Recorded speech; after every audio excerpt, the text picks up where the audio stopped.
Aziz mehmonimiz Muzaffar aka Qoraboyev. Avvalambor assalomu alaykum. Xalqimiz juda yaxshi tanigan o'sha Toshkent 94 seriali bor. Biz hozir nima deydi, bir juda go'zal san'at haqida fikrlayapmiz. Endi siz bilan hozir. Hozirgi kunda nimaga yaxshi kino olib bo'lmaydi, nimaga yaxshi kino olinmayapti? Juda o'rinli savol. Qo'pol qo'yayotganda soqqamni qilaman, filmimni olaman, ketdi topshiraman, ketdi keyingisini olaveraman. Qanaqa ahmoq deydimi? Muzaffar aka rosa joyiga kirdik. Ya'ni kinoshunoslar yetishmayapti, tanqidchilar yetishmayapti. Mana kinoshunoslar sizlarga rejissyor o'zi iltimos qilyapti. Rejissura sohasiga o'qishga topshirgan odamning aksariyatida hali hayotiy tajriba yetishmaydi agar u hayotda qiyinchilik ko'rmagan bo'lsa. Ekran yuzini ko'rgan aybsiz seriali. Zamonaviy kinolarimizda, misol uchun Yusuf Roziyev, Zulfiqor Musoqov, Jahongir Qosimov misol uchun deylik. Nima uchun ko'rishimiz kerak degan narsani qiziqtirib qo'yingizda hammamizni. Ichim shunaqa qiynaldi erkak sifatida va umuman inson sifatida. Ko'milib ketganda u yillar davomida. Va asosiy aytganimdek oliy maqsadim rejissyor bo'lish bo'lgan.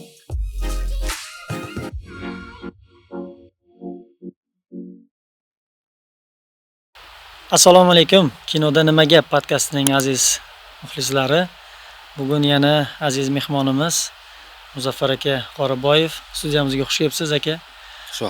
Bilamizki, o'zi kino sohasi juda ham qiyin, murakkab san'at yo'nalishlaridan biri. Chunki unda bir qancha odamlar kompozitsiya ishlaydi, ya'ni u ssenaristdan tortib operator, rassom, grim ustasi, o'sha liboslar bo'yicha va bularni hammasini birlashtirib turgan bir inson, o'sha qayiqni nima deydi, kapitani, kemani kapitani, rejissyor hisoblanadi. Bugun siz bilan Xudo xolasa kinoda nima gap podkastimizda ko'rishib turganimizdan xursandman. Rahmat, men ham xursandman. Assalomu alaykum Muzaffar aka. Shekspir avvalo shoir edi deb turib, Muzaffar akani bizlar o'zimiz institutda o'qib yurgan paytimizda ham bizlarga dars berganlar. Pedagog sifatida bilamiz. Shu keling bir boshida shu pedagogik faoliyatlari haqida, kinoga kelishdan oldingi faoliyatlari haqida gaplashsak, chunki hozir kunda internetda hamma narsani o'rganib, syomkaga ham chiqib ketyapti, oson bo'lib qoldi, telefonda ham syomka qilib ketaveryapti. O'zi ustoz shogird an'analari, ustoz nimaga kerakmi, o'zi kerak emasmi? Shu haqida ozroq gaplashsak. Ustoz shogird, o'zi ustoz maktab ko'rish deganda shu haqida ustozlaringiz kim bo'lgan? Shogirdlaringizga o'sha ustozlaringizdan o'rgangan nimalarni yetkazishga men qarzdorman deb bilgansiz. Shular haqida gaplashsak. Avvalambor assalomu alaykum. Xo'p, juda uzoqdan boshladik. Tarixiy ekskurs bo'ladigan bo'ldi. Xo'p, avvalo san'at sohasiga, umuman kino san'at sohasiga kelganman. Men o'zi aslida rejissyor bo'laman degan bir oliy maqsad bilan 4 yil davomida muvaffaqiyatli o'qiganman. Avval YouTube televideniya rejissyori Qo'zijon Hakimov qo'llarida, keyin juda ko'plab teleseriallar olgan. Misol uchun bular qatorida Lafz bor, Bog', keyin xo'p, Qaldirg'ochlar yana qaytadi deymiz, mana shunday seriallar olgan Bahodir Ahmedov qo'lida, keyin magistratura bosqichida o'sha O'zbekistondagi ilk teleserial muallifi Mahkam aka Muhammedov qo'llarida o'qiganman. Xo'p, va asosiy aytganimdek oliy maqsadim rejissyor bo'lish bo'lgan. Endi shunaqa narsa bo'lgan, o'qish jarayonida odam baribir ko'ngliga tugib qo'ygan narsa badiiy film olaman, xalqimizga manzur bo'ladigan ishlar qilaman degan bir narsalar ko'ngliga tugib ish boshlaganman. O'qishni davom ettirganman. To'g'rirog'i juda ko'plab o'sha o'qishim paytida qisqa metrajli filmlar qilganman, lekin taqdir taqozosi bilan o'qishni bitirganimdan keyin men aslida farg'onalikman. O'sha paytda propiska bilan bog'liq muammolar bo'lardi. Hech qaysi davlat tashkiloti nima deydi, boshqa viloyatdan kelgan odamlarni ishga qabul qilmasdi o'sha paytda.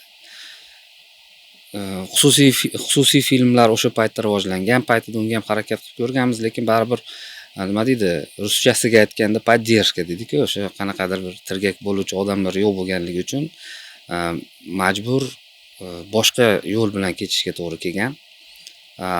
Birinchi navbatda vatanimga qaytib borganman, Farg'onaga qaytib borib, televideniyada ozgina ishlab, qiynalib, ertaga o'zini haligi tosh tarozisini ko'rib turgan paytimda bir yaqin operator do'stim qo'ng'iroq qilib qoldi. Muzaffar magistraturaga o'qishga topshirgin dedi, endi bu bakalavr paytida. Shunda Toshkentga kelasan, keyin o'sha maqsading sari harakat qilasan, balkim kino olishga qanaqadir bir imkoniyat bo'lar.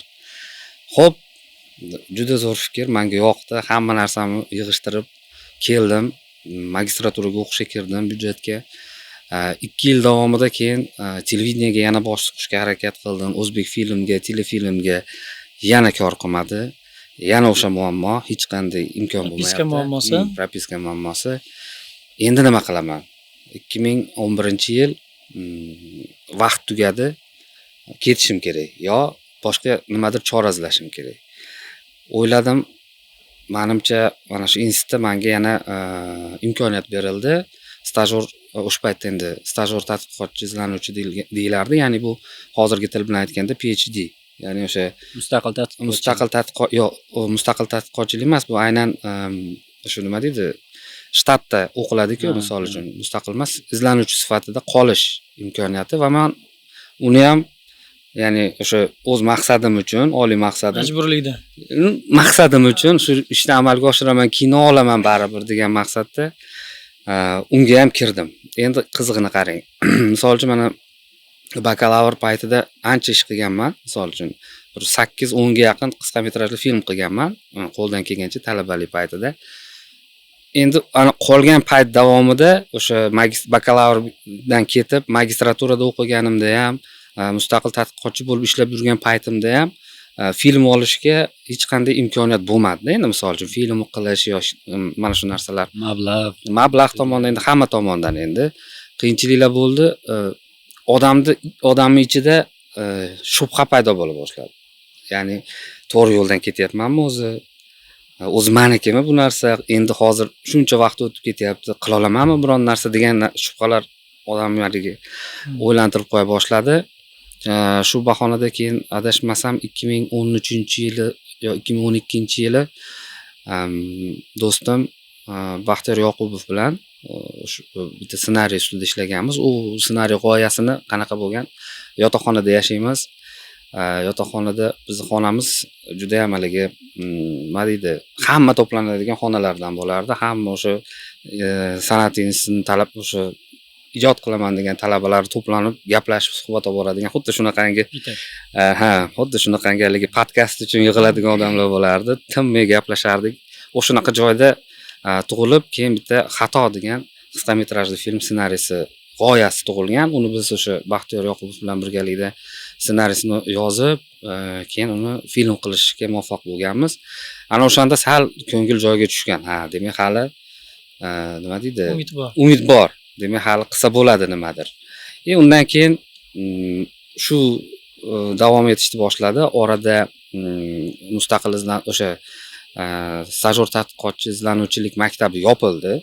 Bu narsa o'zgartirilib, qaytadan attestatsiyalar o'tkazildi. Bu 2012-yil. Uning ustiga San'at va madaniyat instituti bo'lib qo'shildi, ikkita institut.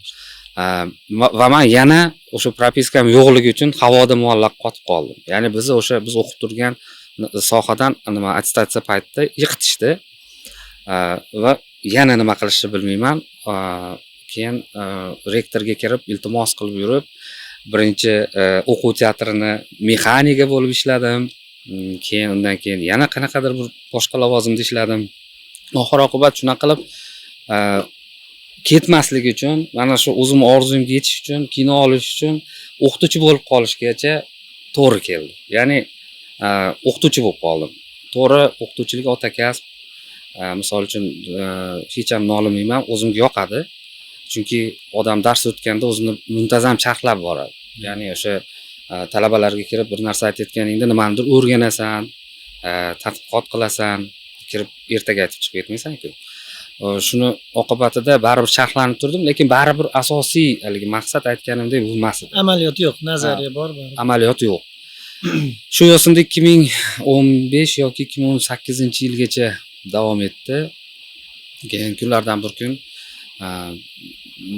adashmasam Furqat aka Zokirov takliflari bilan Xronika shu hujjatli va xronikal filmlar studiyasida birinchi marta hujjatli film oldim. Ya'ni bu ham men uchun bir haligi Qanday sodir bo'ldi? Ha. Siz kelib qolishingiz bu nimaga? Hujjatli filmga. hujjatli filmga kelishim sababi mana men shu yillar davomida o'qituvchilik qilib ishlagan bo'lsam, ancha odamni o'qitdim. Misol uchun, Toshkentda yashaydigan do'stlarim ko'pchiligi misol uchun o'sha davlat tashkilotlariga, xususan mana shu hujjatli filmlar studiyasiga ishga kirgan. Propiskasi borlar. Endi Propiskasi yo'q odam. Imkoniyati propiskasi borlar borlarni o'qityapti. imkoniyati borlar deylik. Ha. Kirdi, ular kirib, keyin men endi bilishadi-ku ichimdagi orzuyimni. Har doim gapiraman, lekin amalga oshira olmayman. Ular keyin o'sha kunlardan bir kun adashmasam, o'sha Bahodir Odilov va o'sha Furqat aka Zokirov ikkalalari menga shu bitta film taklif qilishdi. Shu filmni olish orqali birinchi qadamni qo'ydim hujjatli filmda va muntazam keyinchalik shu hujjatli filmlarni olishda davom etdim. Lekin qarang, yana shunda ham badiiy filmga imkoniyat yo'q. Shu davom etdi. Maqsad sari sekin-sekin Ha. boshqa yo'llardan bosib. Orzu turibdi nima? Orzu o'sha turibdi tepada. Unga qarab harakat qilyapman, lekin asosiy yo'nalishim nima deydi? U orzu bo'lgani bilan pedagoglik faoliyati, hujjatli film. Endi bitta narsa tan olib aytish kerak bo'lgan narsa, orada odam nima deydi, komfort hududiga tushib qolish degan narsa bor. Oilali bo'lganmiz, farzandlarimiz katta bo'lyapti. Nima deydi, stabil oylik, keyin o'sha karyeradagi o'sish, misol uchun bosqichlari amalga oshyapti. Odam o'sha haligi tepada turgan oliy maqsad sekin-sekin xiralashib boryapti-da. Shunaqa momentlarda yana o'zim yo'q, to'xta. Bu narsa emas sani xohishing. Sani xohishing boshqa narsa deb yana o'sha o'zimni oliy maqsadim sari harakatlantirishga harakat qildim. Lekin bo'lmadi baribir. 2020-yilgacha. Demak, 2020-yilda nima bo'ldi siz hamma bilamiz, karantin, COVID-19 hamma butun insoniyat boshiga kulfat keltirdi. Aynan shu paytda rejissyor Muzaffarxon Erkinov Aydinlar badiiy filmini boshlagan bo'lganlar, ya'ni уже demak tayyorgarlik ko'rilgan, obyektlar tanlangan, aktyorlar provalar o'tkazilgan, faqat o'sha borib syomka qilish momenti bosqichi bo'lgan. Shunda Muzaffar aka menga telefon qilib, Muzaffar, hamma narsa tasvirga tushirishga tayyor, suratga olishga. Men shu koronavirus bo'lib qoldim. Shuni olish kerak. Nima deysan? dedilar. Keyin xo'p, birinchi qarang, hali odamdagi ishonch so'nib borayotganini bitta ifodasida bu. Ko'milib ketganda yillar. Shu darajada haligi vaqt o'tib ketganidan badiiy filmga qo'l urishga odam cho'chidi. O'ylanib qoldim, nima qilsam ekan? Chunki oliy maqsad bor. Shunga harakat qilganman, lekin shu orada juda uzoq vaqt bo'lgani uchun o'sha narsa haligi odamda tahlika uyg'otyapti. Qila olamanmi, qo'limdan keladimi? O'ziga ishonch, odamning o'ziga ishonch yo'qoldi. Keyin do'stlarimga telefon qildim. O'sha do'stim Baxtiyorga telefon qildim, keyin rahmatli do'stim Sherzod Husanov operator do'stim bor edi, unga telefon qilib maslahatlashdim. Nima deysizlar? Sam qilish kerak. Maqsadi shu edi, sani nimaga orqaga chekinyapsan? Ol dedi. Keyin shu bilan xo'p bo'lib ketdi. Xullas shunda birinchi marta 2020-yili ilk o'sha hammualliflikda bo'lsa ham badiiy film olish imkoniyati tug'ilgan. Ya'ni oliy maqsadimga o'shanda erishganman va nima deydi, yelkadan katta tog' ag'darilgandek bo'lgan. O'sha Aydinlar filmidagi Said aytadi-yu, ana Mo'ynoq qumni tagida qolib ketayotgan bir nima, shu orzularingiz ham shu qum tagida qolib ketayotgan sekin-astalikda. Bu misol uchun tasodif bekorga bo'lmaydi, bekorga o'sha Muzaffarxon Erkinov koronavirus bo'lib qolib, sizga nasib qaysidir yo'l bilan baribir o'sha orzungiz bo'lsa yetib borar ekansiz. Bir tomonlama lekin hozir bu Muzaffar akani aytib bergan o'zi boshlaridan o'tgan tarixi ham hozirgi kunda nimaga kino, yaxshi kino olib bo'lmaydi, nimaga yaxshi kino olinmayapti, oson kinolar olinyapti degan narsaga qaysidir ma'noda javob bo'lib ketadi tomoshabinlarga. Nimagaki hozir imkoniyat ozgina topildimi, bo'ldi, men institut bitirdim, kino olishim kerak deydi, davo qilib keladi o'zbek kinoga misol uchun, rejissyorlarimiz. Nimaga desam, men rejissyorani bitirib keldim. Lekin qancha yo'lni bosib o'tib ketish kerak, uning uchun qancha maqsad kerak, qancha mashaqqat kerak. O'sha bitta filmga yetib olishni o'zi, hali syomka qilib topshirish mayli, yetib olishni o'zi bitta kinoda, bunday olib qarasangiz. O'sha shuncha mashaqqatdan keyin ketma-ket o'zi biz tomoshabin, oddiy tomoshabin sifatida muvaffaqiyatli filmlaringizni tomosha qildik. O'sha u serial bo'ladimi? Undan keyin mana hujjatli filmga aytdingiz-ku, kirib keldim. Undan keyin seriallar bor, badiiy filmlar bor.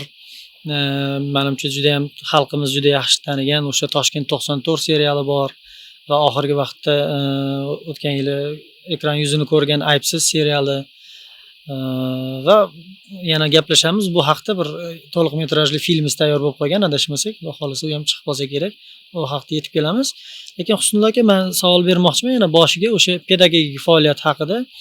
Ustoz shogird an'analari bugungi kunda yo'qolib ketayotganligi, ya'ni ustozi yo'q odam nima, har maqomga yo'rg'alar deganidek, juda ko'pchilik hozir oddiy ijtimoiy tarmoq juda yaqin bo'lib qoldi-ku, mana ekran, telefon yaqin bo'lib qoldi.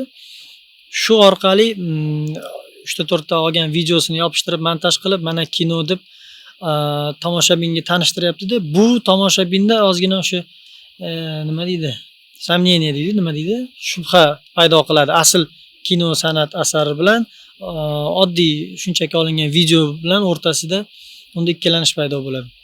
Bunga o'sha pedagog sifatida, mana siz ham dars berasiz san'at institutida. Bunga qanaqa qaraysizlar? Balkim institutda bugungi metodikalari balkim qo'l kelmayaptimi? Nima sabab bo'lyaptiki, oddiy tomoshabin nima bo'lib qolyapti? Nima deydi? Shu ikkilanishlar o'rtasida yashayapti. Asl kino bilan oddiy video kontentda farqiga bormayapti. Endi qiziq savol bu. Hozir mana siz savolingizga bundan oldingi Husnullohning bergan savolini birato'la tabdil qilib javob berishga harakat qilaman, chunki qisman qolib ketdi. Mana savollarga javob bermadim. Mana ustozlardan nima o'rgandingiz va uni talabalarga nimani bermoqchisiz degan savolga men javob bermay ketmanda. Mana ustozlarimiz birinchi navbatda bizdan professionalizm talab qilganda. Undan tashqari savod. Ya'ni rejissyor savodli bo'lishi shart. Agar u yozgan narsasida aytaylik bitta imlo xato bo'lsa ham, uni yozgan narsasini ko'rgan odam u odamga baho berib qo'yadi-da. Mana aytaylik 2009dan taxminan o'sha birinchi magistratura paytida nima deydi, birinchi o'rganish, assistent o'qituvchi bo'lib kirishni boshlagan bo'lsam, qancha bo'ladi? 10 yildan oshiq pedagogik faoliyat yuritgan bo'laman. Mana shu davomida ko'rgan narsamga e'tibor bering. Talabalar yildan yilga savodi pasayib ketyapti. Nega bunday? Men hayronman. Juda ham pasayib, misol uchun o'zini ism sharifini to'g'ri yozadigan talabalar haligi kamayib ketishni boshladi-da. Oddiy Shu darajada bu nima pastga qarab ketdi savod chiqarish masalasi. Men o'qituvchi sifatida nima deydi, ularni ko'rib, misol uchun ular bilan baribir ssenariy yozdirasan, yo bo'lmasam olgan bir kurs ishlarida oddiy titr yozish kerak. Ana o'sha titrni, misol uchun bitta titrni yozish uchun ishonasizlarmi yo'qmi, semestrlab vaqt ketadi to'g'ri yozish uchun talabalar. Bu birinchi navbatda aytganinglardek, hozirgi paytdagi meni kuzatuvim, talabalar haqiqatda mana shu ijtimoiy tarmoqlardagi mana u fikr sochilishi bor-ku, o'sha reels o'tkazish, vaqtni tez haligi noto'g'ri taraflarga taqsimlash, chalg'ish, mana shuni oqibatida o'zi qilayotgan ishiga nima deydi, bir fokus qaratadi. Fokusini to'laligicha yetarlicha qaratmaydi-da. Misol uchun o'sha biz o'rgangan paytdagi ustozlarimiz aytgan gaplarni biz ham ularga qaytarib aytamiz. Professionalizm masalasida, punktuallik masalasida, savod masalasida. Ya'ni biz san'at institutimizdagi o'rgatilayotgan metodikalar deylik, haqiqatda balkim o'sha qadimiy metodikalarda qolgan bo'lishi mumkin. Sekin-sekin integratsiyalar bor, misol uchun yosh talaba ustozlar bor, misol uchun masterlar bor, lekin ular ham o'zini fikrini, o'zini amaliyotini nima deydi, birlashtirib oldingi metodikalar bilan qo'shib sintez qilib dars beradi. Ya'ni bu talabalarga eskicha qanaqadir bir haligi plyonkalarga kino olingan paytdagi bir qanaqadir bir texnik narsalar o'rgatilmaydi. Chunki rejissura san'atini mohiyati vaqt o'tgani bilan o'zgarmaydi-da baribir. Tushunasizmi? U Texnika o'zgaradi. texnik tarafi o'zgarishi mumkin, lekin mohiyati o'zgarmaydi. Yo aytaylik mana shu 20-asrni boshlarida, shu 20-yillarda o'zi mana kino kashf qilingandan keyin juda katta bir haligi kinodagi ixtirolar amalga oshirib, krupniy plan deysizmi, nima deydi, montaj deysizmi, misol uchun deylik-da, yo bo'lmasam spetsifektlar ishlatish, misol uchun Melies. Bular hammasi o'sha paytda ixtiro qilib bo'linganda, endi misol uchun o'sha narsalarni hozir ham biz o'rgatamiz talabalarga, misol uchun o'sha asoslarni misol uchun o'rgatib kelamiz, lekin davr shunaqaki, bolalarning fikri juda tarqoq. Bolalarning fikri juda tarqoq, ularga har darsda yaxshi ham gapirasan, yomon ham gapirasan.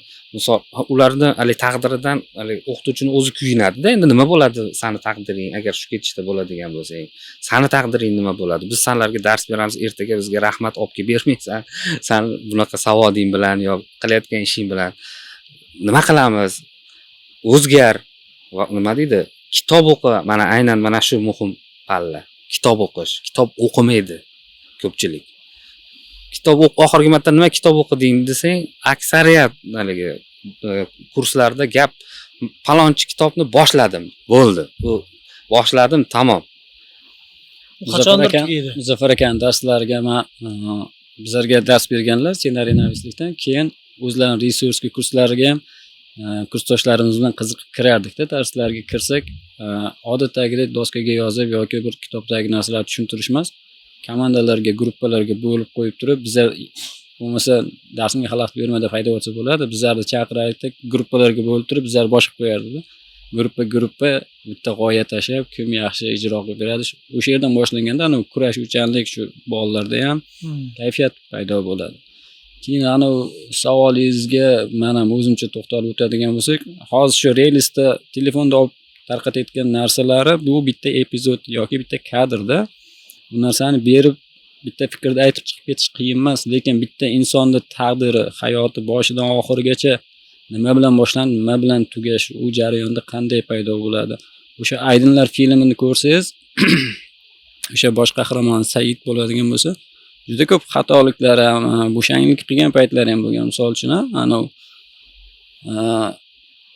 borib turib o'zini ixtiyori bilan o'sha orzularini ko'mib borib turib molxonada ishlaydi, molxonaga ishlashga rozi bo'ladi. Endi biz oxirida bilamiz, u hammasi bobosining rejasi bo'lib chiqadi. O'sha bitta inson o'sha yerda ham super guruhga aylantirib, "Yo'q, men molxonada ishlamayman, zo'r o'qiganman, Orolga suvni o'zim qaytaraman" deb turib borib turib, samolyotlarda suv tashib kelib Orolga quyishi ham mumkin edi shu. Yo'q, oddiy inson hayotda qanday yashaydi, menimcha, shu inson har xil vaziyatga tushganda qanaqa zo'r ochilganda, qanaqa ochiladi o'zi, uni xarakteri, kayfiyati qanaqa ochiladi. Muzaffar aka, o'sha Aydinlar filmi, o'sha birinchi ilk badiiy filmingiz suratga olishdan oldin aytyapsiz-ku, 2-3 ta odamga qo'ng'iroq qilib, maslahat qilib chiqdim deyapsiz. Plashatkada, ya'ni o'sha syomka maydonida qanaqa qiyinchiliklar bo'ldi? Shu tasvirga olish, chunki shuncha odamni birlashtirib turish, ularni bir g'oyaga ishontirib, o'sha o'ylab turgan hissiyotni tomoshabinga yetkazish, bu juda ham mushkul ish.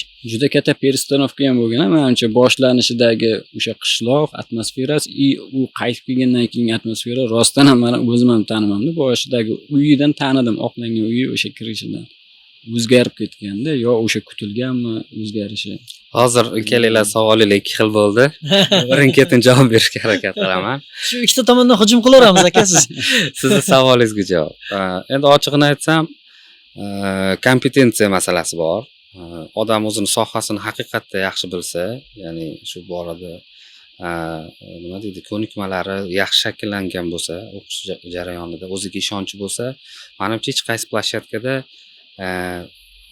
nima deydi, rejissyorning avtoriteti o'zgarmaydi. Chunki u o'zini, mana tasavvur qiling, oddiy hayotda ham misol uchun avtobusda ketyapsiz-da, avtobus yonida turibsiz, haydovchisi o'zini o'zi qilayotgan ishida nimanidir hayajonlanib bosyapti, tormoz bosib yuboryapti, deylik, nimadandir qo'rqib ketyapti, baqirib yuboryapti, nervchit qilyapti deylik haligi. Hayajonlanib, asabiylashyapti. Siz srazu ichingizda darrov shu odam kompetensiyasiga shubha uyg'onadimi? Demak, siz darrov unga aytasiz. To'xtang, bo'lmasa almashaylik.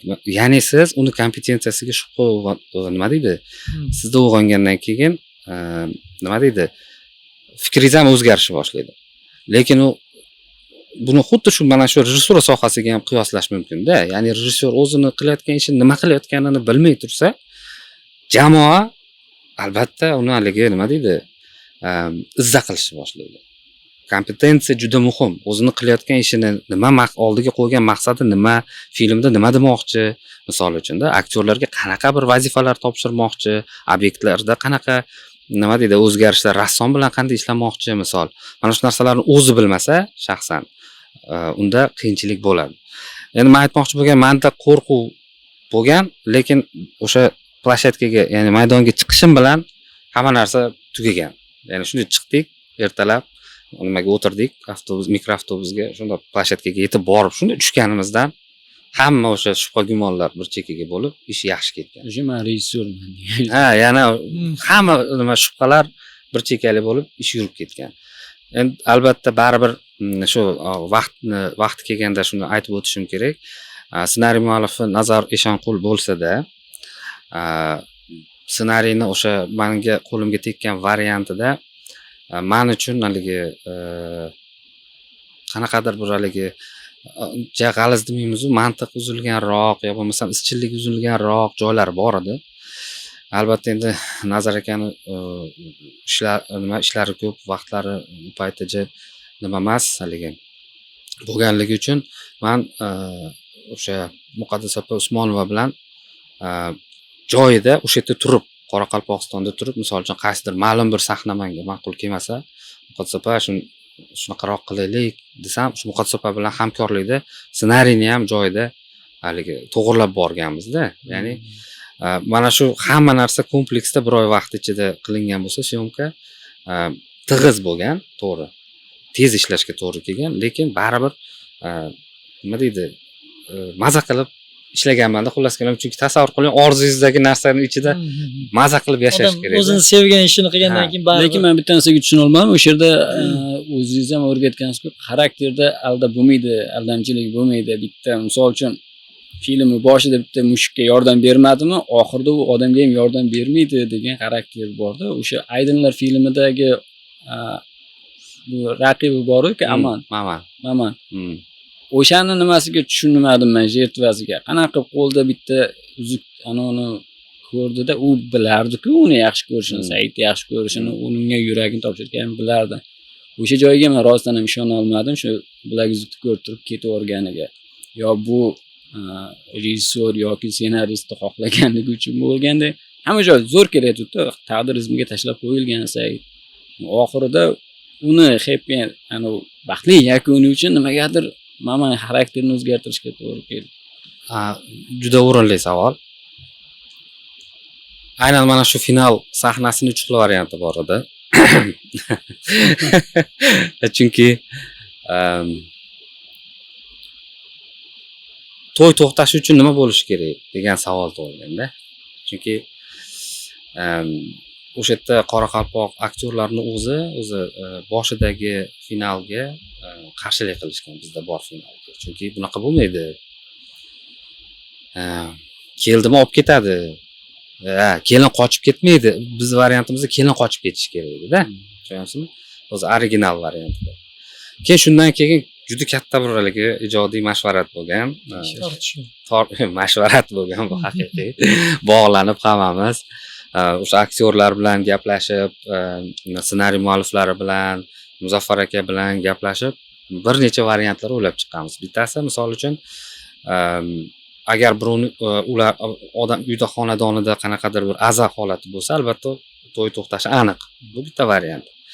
Ikkinchi varianti, demak, mana shu sizlar ko'rgan hozir filmda qolgan variant. Ya'ni bizning qahramonimiz to'laligicha yovuz emas, baribir unda ham qanaqadir bir haligi chest, ya'ni g'urur degan narsa bor. Degan narsaga e'tibor qaratish. Ya'ni haqiqatda har qanday erkakning g'ururi toptaladi-da, chunki u go'shangaga olib kirib ketishga shaylanib kelgan ayolini qo'lida yana boshqa erkakdan qolgan yodgorlikni ko'rsa, har qanday erkakning g'ururiga tegishi mumkin. Aynan mana shu nuqtai nazardan kelib chiqib, biz mana shu final qismini qoldirganmiz. G'urur, ya'ni har qanday insonni, har qanday yovuzni ham yaxshi tarafi bor, haqiqati bor, har qanday yaxshi insonni ham yomon tarafi bor, prinsipiga amal qilgan holatda. Tushunarli. Men o'zimni ishontirishga harakat qilaman. Ya endi Shunday bo'lib qolgan ekan. Ya, misol uchun hatto ishonsangiz, biz ikkinchi variant finalni ham tasvirga tushirganmiz. Ya'ni biz filmga buvisi personajini ham kiritganmiz. Tushunyapsizmi? Yo'q-ku filmda. Biz Qizlar gulning buvisi personajini ham kiritib, unga maxsus aktrisa chaqirib, uni nima deydi, rol ijro ettirib, syomka qilib tasvirga tushirgan. Hammasini montaj qilib ikki xil variantda tayyor holatda ko'rganmiz va oxir oqibat baribir ko'proq ta'sirliroq chiqadi. Shu nima deydi, antigiroyda, ya'ni antagonistda shu qanaqadir g'urur masalasi bo'lsa, baribir erkak o'zini erkakligi. Faqat men savollarni noto'g'ri tushunmang. Men bu kamchilik topish uchun emas. O'zim yaxshi ko'rib tan olish kerak. Musiqasi ham boshqasi ham, ayniqsa ko'zingizga yosh keladi, bobo qizi o'lgan payti yig'lab o'sha aydinlarda aytadi-yu. Hammasi bir nafasda ko'riladigan filmda, lekin siz aytdingiz-ku, meni orzuyimga erishtirgan birinchi film. Nimadirlar baribir to'sqinlik qildimi o'sha nimalar g'oyaviy taraflari yetmay qolishiga yoki bitta narsani tushunmadim. Shunda Said Qizlar guli deb qoldimi yoki chiroyli bo'lib ketgan Mo'ynoqli deb qoldimi? Avvalo endi bitta haqiqatda qilingan ishlarni qilingan o'zgarishlarni inobatga olmasdan bo'lmaydi. Haqiqatda rostdan ham hozir borsangiz Mo'ynoqda sharoit yaxshi, qaysi ma'noda yangi o'sha binolar qurilgan, har xil infrastrukturalar, infratuzilmalar shakllantirilgan, odamlar uchun imkoniyatlar yaratilgan. Endi Saidni qolishiga biz ikki taraflama baho beraylik. To'g'ri, u borib komfortga o'rgandi, misol uchun. Dengizni ko'rdi. Lekin u o'sha dengizga yetib borganda uni asosiyligi nima deydi? Qalbidagi narsa dengizni orolga qaytarish edi-ku o'zi aslida. U to'g'ri dengizga bordi, lekin u orolini dengizi bo'lmadi-da. O'shancha u qaytib keldi. Baribir bir kun qaytishidan, orolni qaytishidan umid qilib qoldi deb hisoblaymiz. Va shu maqsadga o'zini sevgilisi Qizlar gul bilan yetadi. Orolda Qizlar guli orqali qaytaradi. Muhabbat qutqaradi Shunday. deydi-ku. Telbada aytilgandek. Umid bor, ya'ni o'sha nima deb o'simliklarni olib borib buncha karvon nimaga ketyapti, mashinalar karvon desa orolga ekadi deydi-yu. O'sha turish uchun. Umid bor yashab qolishga degan narsa sal oldinroqdan berilib ketdi, yaxshi paddacha tashab ketilganda yo'l-yo'lakay. Bunaqa stilistika o'sha birovga hikoya qilib berib ketmasdi, o'zi yo'l-yo'lakay ketilayotgan. Bu ham bir ramz, qaytish uchun o'sha sabab bor. Endi yana qaytib ketmaslik uchun yo'l-yo'lakay, nima uchun qaytib ketmaslik uchun hikoya qilib ketilgan. Endi bu road movie-ga ko'proq bog'langan, ya'ni o'sha qahramon A nuqtadan B nuqtagacha sayohati davomida voqealar sodir bo'lishi faqat endi Ushlab qoladigan flashback ko'rinishida berilgan. Ya'ni Said A nuqtadan B nuqtaga borguniga qadar o'zini hayotini flashbacklar orqali ko'radi. Endi bu road movie stilistikasi olingan, lekin bu road movie emas. Road movie-da bu asosiy voqealar shu yo'l ustida bo'lishi kerak. Faqatgina o'sha nima deydi?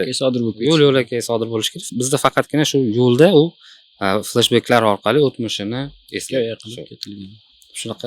Aziz tomoshabinlar, flashback degani bu o'sha qahramonni o'tmishida sodir bo'lgan voqealarni eslashga aytiladi. Road movie-ga o'sha yo'lda sodir bo'ladigan voqealarga aytiladi. Endi bizni tomoshabinlarimiz har xil, shuning uchun sal tushuncha berib ketamiz. Ham kinoni elementlarni. Shunday. Muzaffar aka, Aydinlar filmi.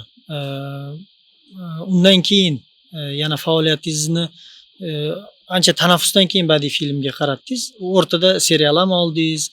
Ya'ni sizda hozir turli xil rangdagi portfolio, ya'ni filmlar bor. Ular seriallar, ular hujjatli filmlar. Qaysi biri sizga ko'proq baribir yaqin, nima deydi? Komfortliroqmi? O'zingizni yaxshiroq, baxtliroq his qilasiz. Hammasida. Hammasida. Chunki mana hujjatli film olib qaraganda majburan xuddiki boshqa iloji yo'qligidan qilgandek tuyulishi mumkin. Mana misol uchun shu Boshlagan vaqtda. Boshlagan paytda. Lekin aynan mana shu badiiy kinoga o'tganimda hujjatli filmda orttirgan tajriba menga juda katta yordam berdi. Nega degan savol. Sababi hujjatli film bu hayotni ko'rsatasiz-ku baribir. Haqiqatni ko'rsatasiz. Bitta intervyular olganingizda odamlarni nima deydi, yuzini ko'rasiz, real voqealar bilan ishlaysiz va sizda aynan rejissyor sifatida nima deydi, redaktorlik xususiyati paydo bo'ladi o'zingizda. Chunki siz montajda o'tirib hujjatli film bu haqqoniy emas, bu haqqoniy deb. Yo'q, redaktorlik deganda kesish. Ortiqcha materialni kesa olish qobiliyati. Misol uchun ko'pincha ko'rsangiz, kinolarda, badiiy kinolarda cho'zilganlik hissi tuyuladi odamda. Chunki rejissyor hali o'zida o'sha redaktorlik qobiliyatini shakllantirmaganda, ya'ni u o'tirib misol uchun cho'zilib ketayotgan emotsiyani qaysidir momentda kesish kerakligini his qilmaydi.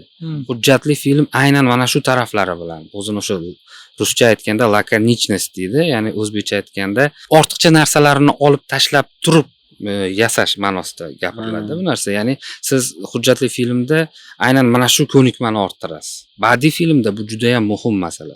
Siz misol uchun birovning emotsiyasini kadrda ko'rsatdingiz, yetarlicha informatsiya bo'ldi. Misol uchun tomoshabin ko'rib o'tiribdi, siz tomoshabinni o'rniga o'zingizni qo'yganingizda o'sha qaysi momentda kesish kerak?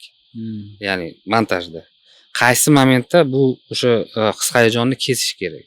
Qaysi momentda kessang, misol uchun, qaysi daqiqada yo onda kessang yetmay qoladi.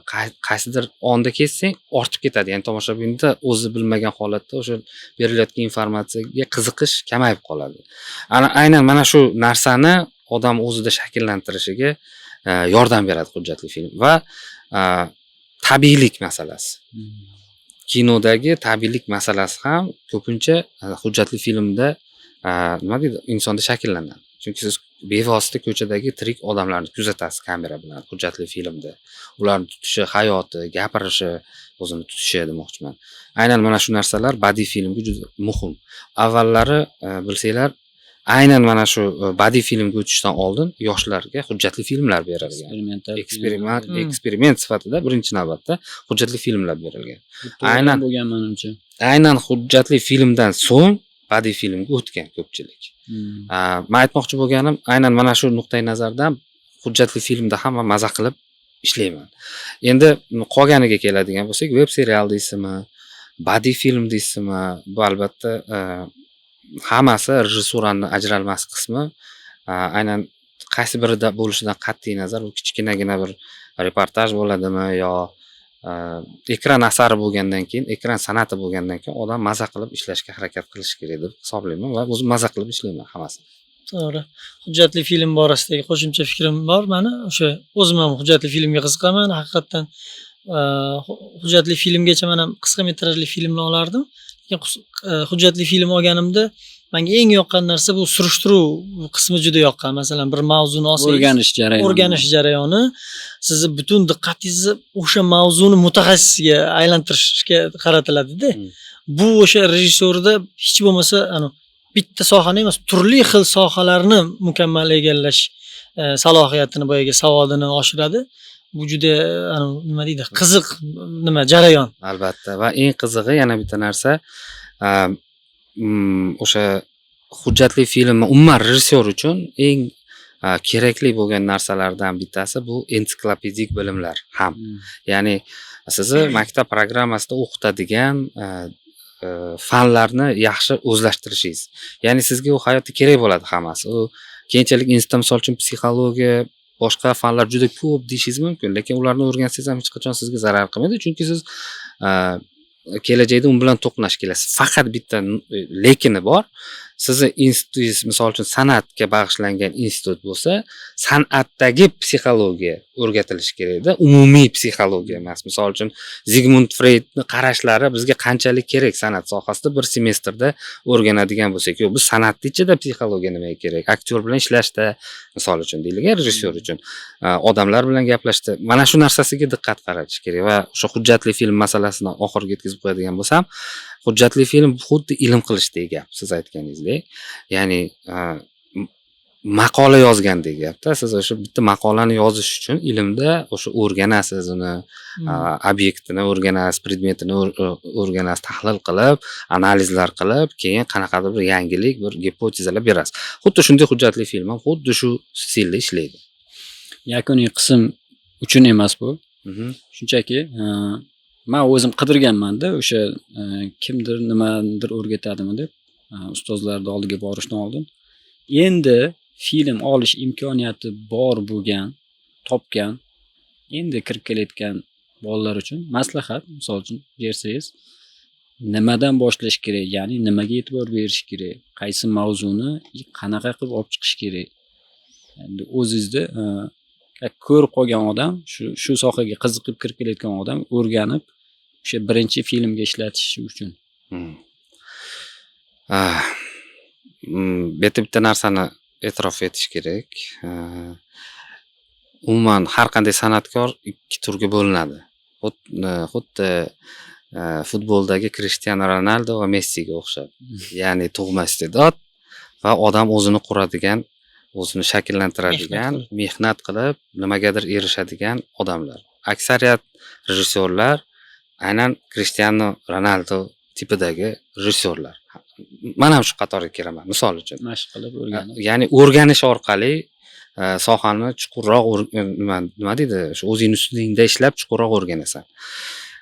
Misol uchun tug'ma talant bo'lsa, unga hozir men aql o'rgatishim hojati yo'q. U o'zi topadi o'sha mavzuni. Uni ichini tirnab turgan, hozirgi kunda aktual bo'lishi mumkin bo'lgan mavzuni topib, uni qanday qilib, nima deydi, ekranda ko'rsatishga qodir bo'ladi o'zi. Xudoyim o'zimga uqtirib qo'yadi shu noyob iste'dodni. Siz bilan bizga o'xshagan odamlarga tavsiyam nima? Misol uchun, endi kechirasizlar, men sizlarni ham o'zimga o'xshagan deb hisoblayman baribir. Boshimiz ko'p ketdi. Ya'ni o'sha Cristiano Ronaldo deylik, o'shancha uni fanatiman ko'proq. Xilakamiz.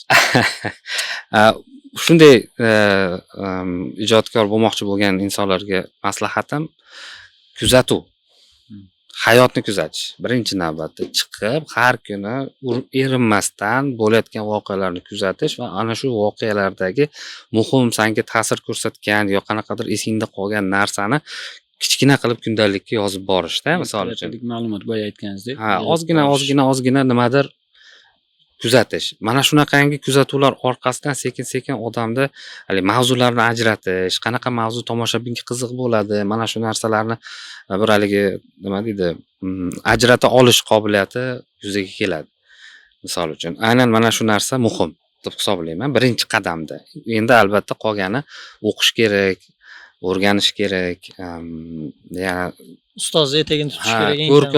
Ko'r-ko'rona men hozir kinoni yorvoraman deb chiqib syomka qilish kerak emas. Yaxshilab tayyorgarlik ko'rish kerak deb hisoblayman bu masalada.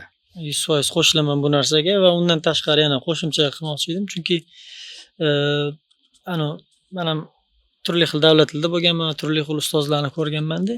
O'sha yangi metodlar hozir ko'p, bilimlar, yangi bilimlar deylik. Ko'proq o'sha safar qilib, xorijlarda ta'limlar olishni ham tavsiya qilgan bo'lardim. Chunki bir joyda ko'lmakni ichida yoki kichkinagina bir nimada qolib ketish kerak emas.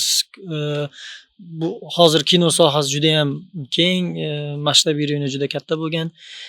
Kengaytirib o'sha xorijlarda borib ta'lim olib kelishni va turli xil janrli filmlarda o'zini sinab ko'rish. Chunki qisqa metrajli film bunga misol, masalan, turli xil janrlarda olib nima qilish mumkin, o'zini yo'nalishini belgilab olish mumkin. Bizlarda shu yangi chiqib kelayotgan rejissyorlarni ko'pchiligi bilan ishlab ko'rganman-da, o'zim ham endi xabaringiz bor sizdan. O'nlab, 20lab nimalar bilan ishlaganman. Bitta narsasi ko'p sezilganda, men o'zim rejissyorman deydi, Mana shu narsa ko'p kuzatilgan, o'zlariga ham aytganman. Siz aytmoqchi bo'lgan fikrni unga tushuntirib singdirib berishingiz kerak-da, ssenarist sifatida. Rejissyorni o'zi kelib, mana shu ichimni qiynayotgan narsa, sen meni qanday ko'rsatishimni hatto o'rgat desa ekan, u boshqa narsa. Ya'ni juda erinchoq deyiladimi bu kasbini yaxshi o'rgangan. Qanaqa kadr qo'yishni biladi. Tayyor material bo'lsa. Rejissyorning vazifasi menimcha o'zi ham o'sha narsani qidirib topish kerakmi deb o'ylayman-da. O'sha narsa hozirgi kundagi chiqib kelayotgan yosh avlodimizda ham bor. Endi Qo'liga material bermaganingizcha izlanmaydi. hozir bu masalaning mohiyatiga keladigan bo'lsak, avvallari endi bu qanchalik meni fikrim haqiqatga yaqin yo yo'q, uni endi nima deydi, subyektiv fikrim deb aytaman. Endi shuncha payt olib borgan pedagogik faoliyatimdan kelib chiqib, sohaga olinayotgan talabalar soni juda ko'p. Chunki bitta master, misol uchun 5 ta talabaga o'zini nima deydi, amaliyotidan kelib chiqib dars o'tsa qanaqa effekt bo'ladi? Yo bo'lmasam 30 ta odamga o'tsa, misol uchun. Ya'ni pochkalab o'tgan yaxshimi, kamroq odam tayyorlagan yaxshimi? Mana shu nuqtai nazarga ham e'tibor qaratish kerak. Chunki master aytaylik o'sha nima deydi, ilinadigan ustoz ilinadigan bir talabaga butun fokusini qaratsa, baribir xohlaysizmi yo'qmi, qolgan talabalar chetda qolib ketib qoladi-da. Yo bo'lmasam agar ustoz o'sha hamma talabaga bir xil e'tibor qarataman desa, demak hammasiga uni kuchi yetmaydi-da. Baribir u yo bu nuqtai nazardan o'sha probellar hosil bo'ladi. Lekin fakt shundaki, o'shancha odam institutni bitiradi va qo'liga diplom oladi. Bu qanchalik to'g'ri? Mana shuni o'ylab ko'rish kerak. Ikkinchisi, yosh masalasi. Maktabni bitirib kelib rejissura sohasiga o'qishga topshirgan odamning aksariyatida hali hayotiy tajriba yetishmaydi, agar u hayotda qiyinchilik ko'rmagan bo'lsa-da. Misol uchun ota-onasini yonida yurgan, yaxshi kiyingan, yaxshi yegan, misol uchun, keldi o'qishga kirdi. U hali hayotni yaxshi ko'rmagan-da. Ya'ni ozgina bo'lsa ham hayotiy tajribasi bor odammi, misol uchun sohada nima qilish. Agar u aytganimdek tug'ma talant bo'lmasa, tug'ma iste'dod bo'lmasa. Ya'ni mana shu taraflarga qarash kerak, toki mana shunaqangi narsalarga e'tibor qaratilmas ekan, baribir xohlaymizmi yo'qmi, unaqa nima deydi, yosh rejissyorlar bo'ladi, chunki ularga yetarlicha e'tibor bo'lmagan. Ya'ni ko'pchilikning orasida o'qishga to'g'ri kelgan, nimadir probellari bor fikrlashlarida yo sohani tushunish darajalarida. O'shaning uchun bu narsa bo'laveradi, iloji yo'q. Aynan mana shu muammolarga qaratish kerak fikrni, ya'ni savod masalasi, kitob o'qishga e'tibor, ko'p olmaslik, talabalar sonini cheklash va yoshi masalasi. O'qishga kirayotgan talabani, aynan mana shu san'at, rejissura sohasiga kirayotgan talabalar yoshi masalasi, ya'ni hayotiy tajriba masalalariga e'tibor qaratish kerak. Imkoniyatlar ba'zida bu nima desa, sifatga ham ta'sir qilib qoladi-da, yaxshi imkoniyatlar. Yaratilgan sharoitlar. Mana pedagog sifatida yaxshi o'rgatiladi. Misol uchun ekspozitsiya tugun, umuman kompozitsion qurilish o'rgatiladi. Mana shular misol uchun asos.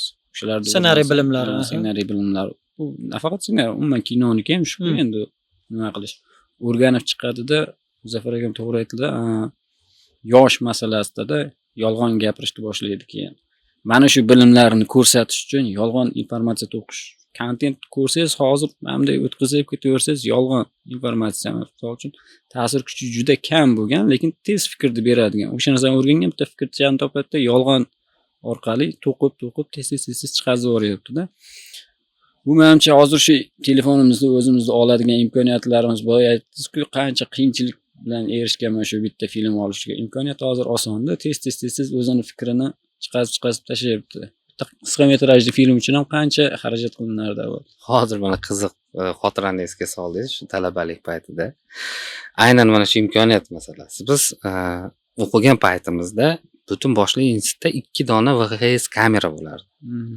4 ta kurs o'qirdi, ya'ni 4 ta kurs rejissyorlik kursi, 4 ta operatorlik kursi o'qirdi endi.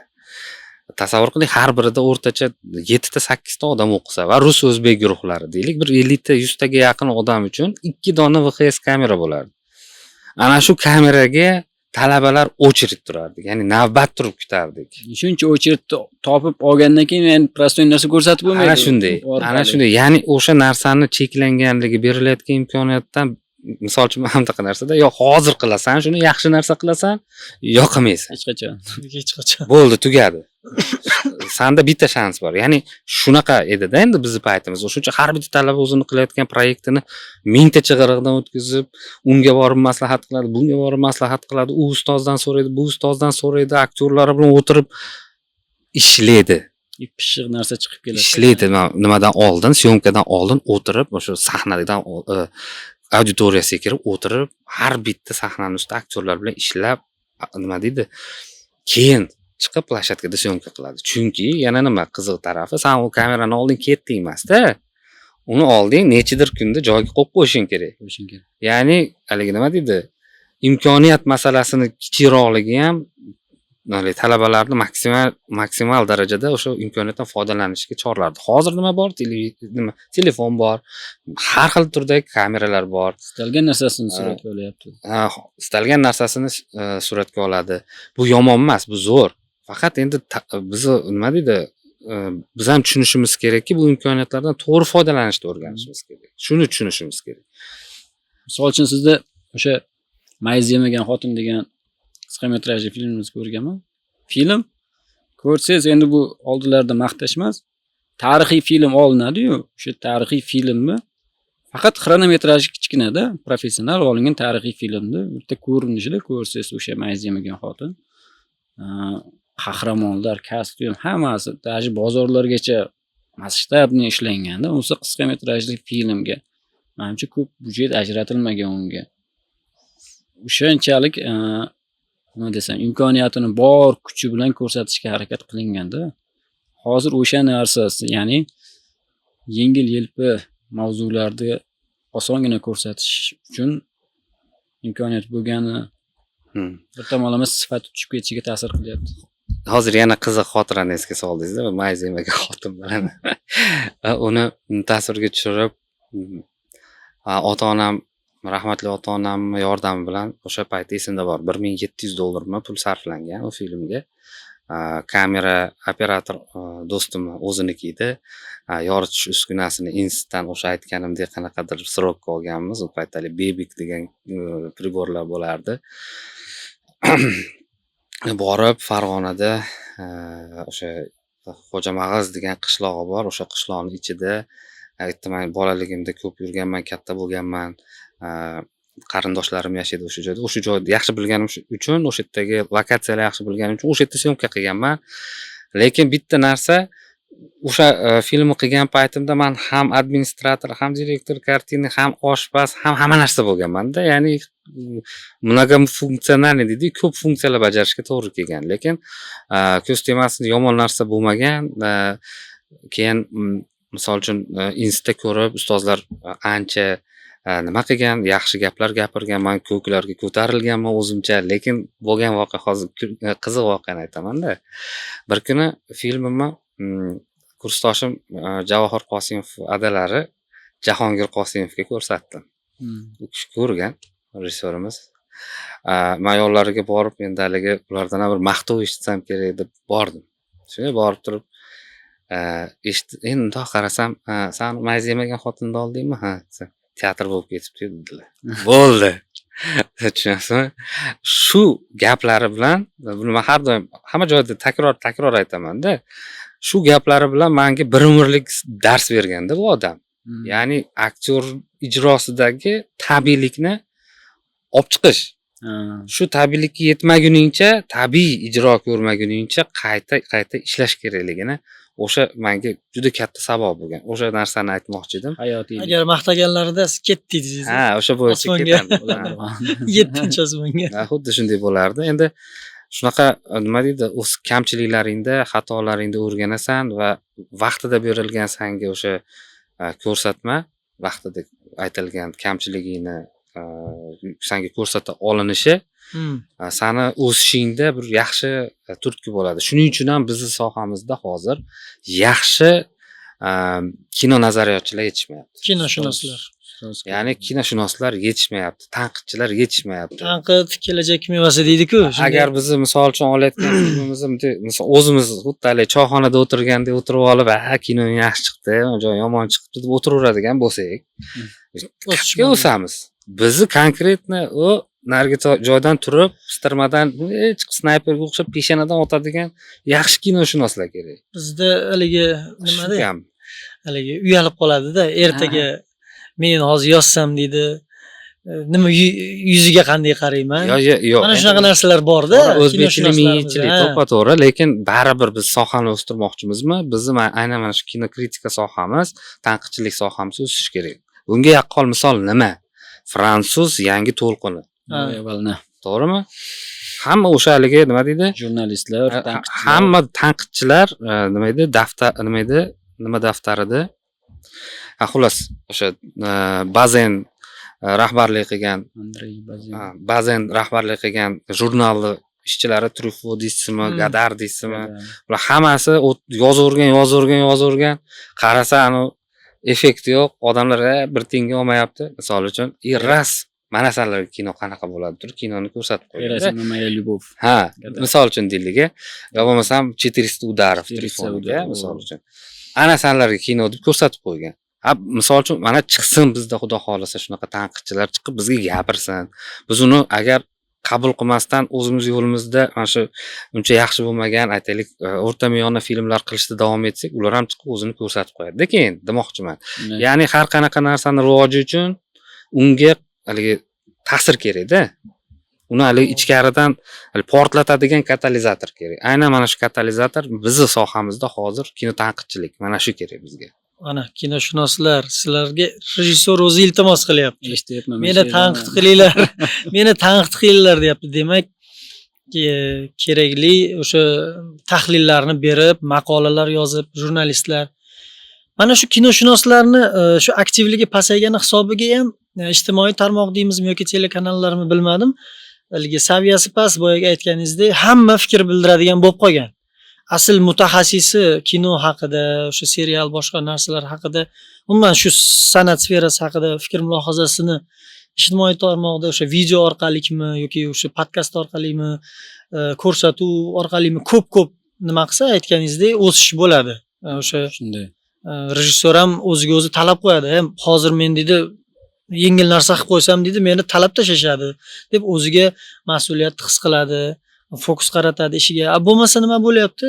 Shu qo'pol qilib aytganda, soqqamni qilaman, filmimni olaman, ketdi topshiraman, ketdi keyingisini olaveraman. Ko'rsa 1000 ta odam ko'radi deydi-da. Men yana bitta narsa hozir to'g'risi og'riqli mavzu, buni hammamiz tan olishimiz kerak.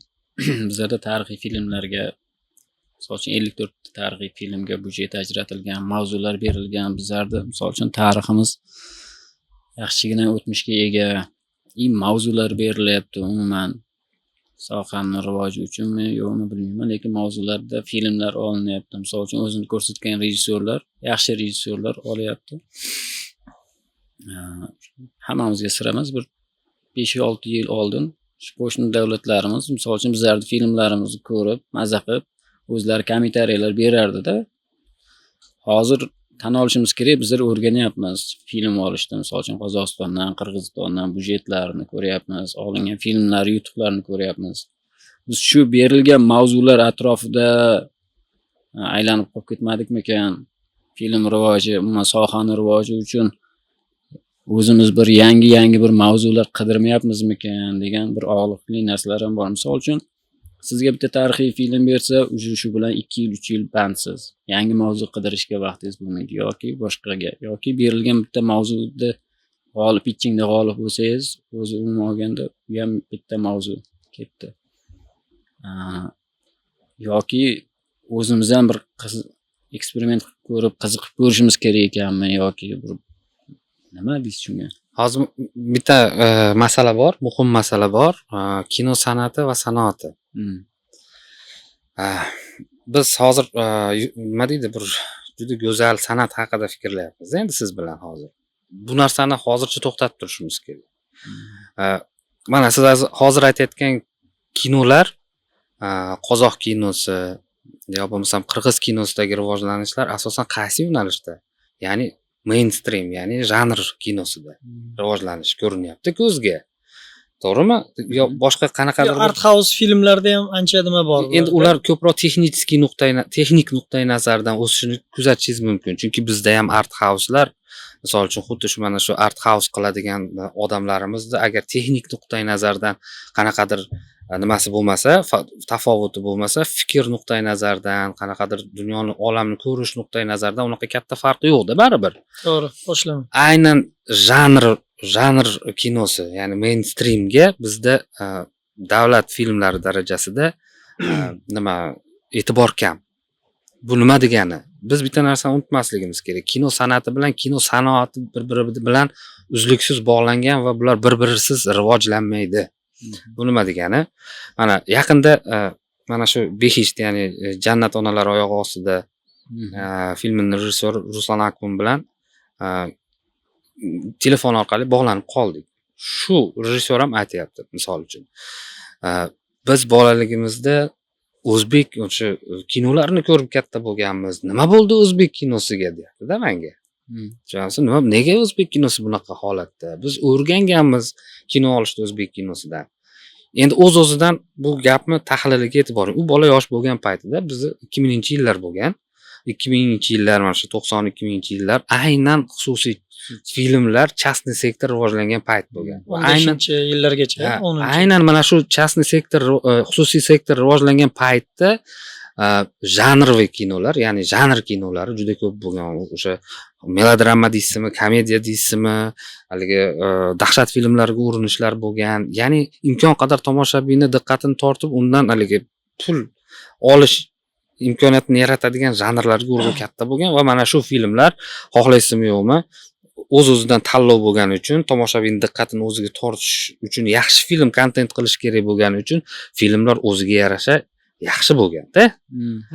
Hozir biz umuman kinoteatrga tomoshabin kelishi haqida o'ylamayapmiz xususiy filmda. Davlat filmlarida o'ylamayapmiz. Umuman o'ylanayotgani yo'q. Misol uchun aytaylik, mayli 54 ta nima deydi? 54 ta tarixiy film olaylik. Lekin bizni birlamchi har bitta ijodkorning miyasida mana shu filmni tomoshabin pulga sotib olib biletini ko'radimi degan narsani qo'ysin. Ya'ni bu degani nima degani? Biz shunaqa to'g'ri, biz tarixiy haqiqatni umuman tanishtirishimiz kerak. Misol uchun yoshlarimiz o'zini buyuk o'tmishi bilan tanishishi kerak. Hamma narsani saqlab qolishimiz kerak. Bu gap bo'lishi mumkin emas. Bu juda to'g'ri tanlov, qaror. Lekin bizni mas'uliyatimiz nima? Biz shunchaki qanaqadir ssenariyni olib turib, shunchaki keyinchalik haligi qachondir televideniyada ko'rsatib qo'yib, shu bilan polkada qolib ketadigan film emas. Biz oldimizga maqsad qo'yishimiz kerak. Kinoteatrda buni talpalab, uzrcha gapirdim. Ko'plab odam kelib, haligi massa kelsin, oqib kelsin, anshlag bo'lsin, pul to'lab ko'rsin, haligi kerak bo'lsa qaroqchi versiyasini disklarda tarqatsin o'sha paytlarga o'xshab degandek haligi maqsad bilan ishlamas ekanmiz. Ya'ni kino sanoati haqida o'ylamas ekanmiz. San'atimiz, kinematografiyamiz rivojlanishi qiyin bo'laveradi. Endi mana o'z-o'zidan keyingi mani ijodimdagi mana shu badiiy filmdan keyingi bosqichga o'tyapmiz-da, mana o'z-o'zidan web serial formatiga o'tyapmiz. Bu suhbatimiz boshidan beri gapirayotgan gaplarimiz hammasi mana shu joyda mix bo'lib ketyapti. Ya'ni texnologiyalar rivojlanishi, odamlarimiz haligi yoshlarimiz ko'p chalg'ishi, aynan mana shu yangi nima sharoit, ya'ni berilgan shart-sharoitga qanaqa moslashdi mana butun dunyo. Web serial, web format 20 minutda, ya'ni odam shundoq obedga chiqqan paytida yoki qanaqadir tanaffus paytida bitta o'sha to'laqonli ssenariy serialni bir qismini ko'radi, misol uchun. Bu narsa bizga juda keyin kirib keldi-da. Misol uchun birinchi Rossiyada bo'ldi, keyin Qozog'istonda shakllandi. Qozog'istonliklar bizga keldi, Salim Social bo'lib, ular orqali biz tanishdik u bilan. Keyin ular ketgandan keyin ularning bazasida Salom TV paydo bo'ldi, ITV va hokazo va hokazo va web seriallar mana endi bizga kirib kela boshladi. Platforma variant kirib kela boshladi. Va e'tibor bersangiz, aynan hozirgi mana shu platformada qilinayotgan seriallar nima deydi, nuqtai nazardan mukammallikka ko'proq ega. Yaqinroq. Qaysi ma'noda aynan aniq biladi buni yozayotgan ssenariy mualliflari, kreativ prodyuserlar bu qaysi janrdaligini va qanday u rivojlanishi kerak. Qaysi auditoriya ko'rishini. Qaysi auditoriya, ya'ni butun boshli proyektni pasporti ishlab chiqiladi.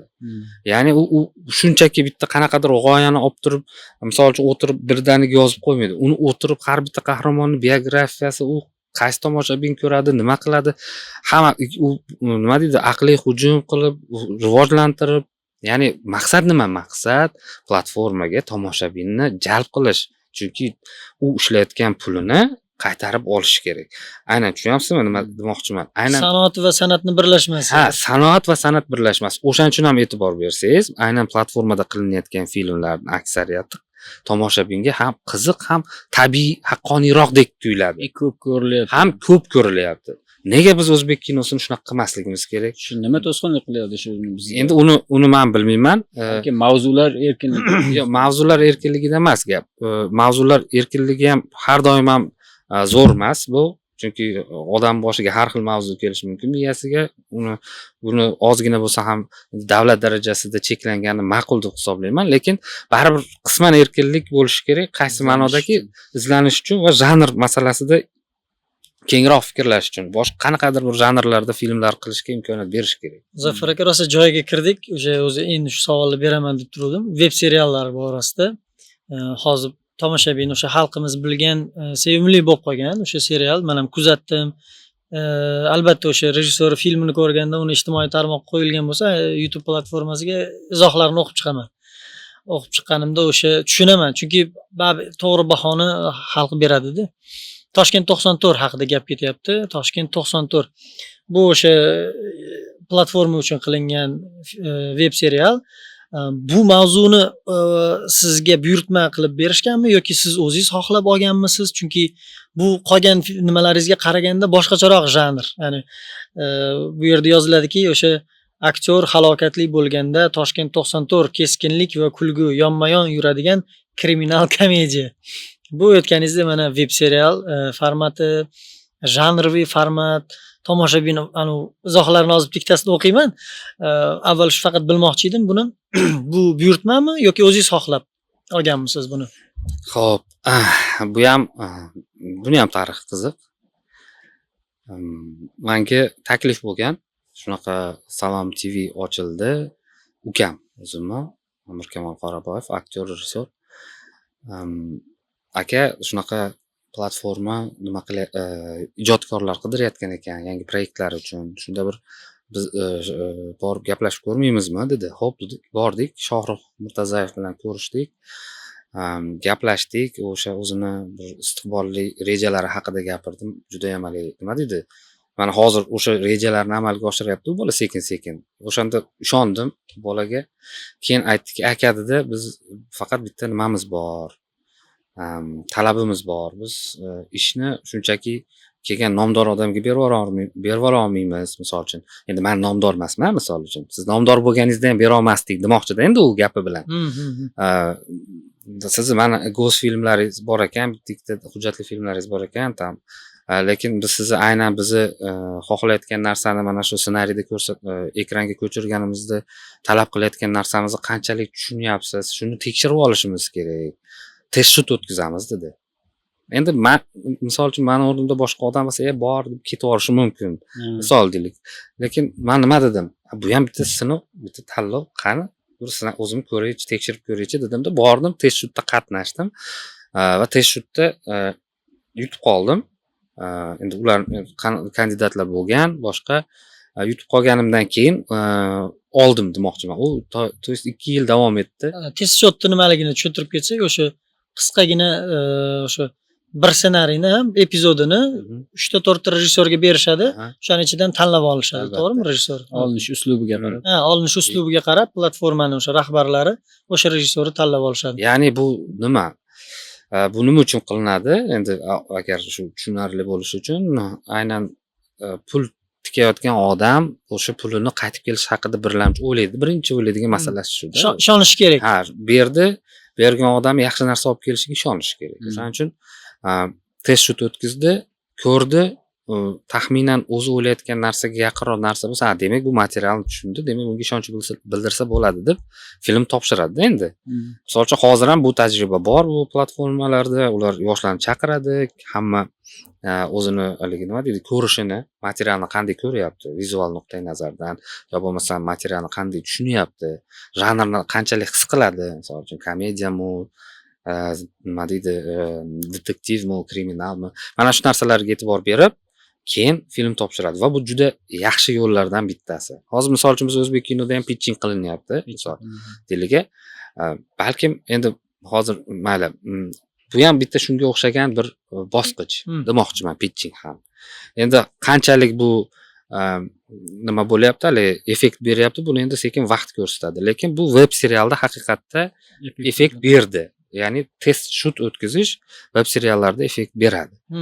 Qisman prodyuser ozgina pul ajratadi, texnik jihatdan aktyorga, texnikaga. Albatta. Rejissor o'sha o'zini yarim kun, bir kun ichida ko'rsatish kerak. Shu bilan tushib ketdim Toshkent 94 ga. Endi orada uzilish bo'ldi. Ssenariy avvaliga to'liq komediya edi.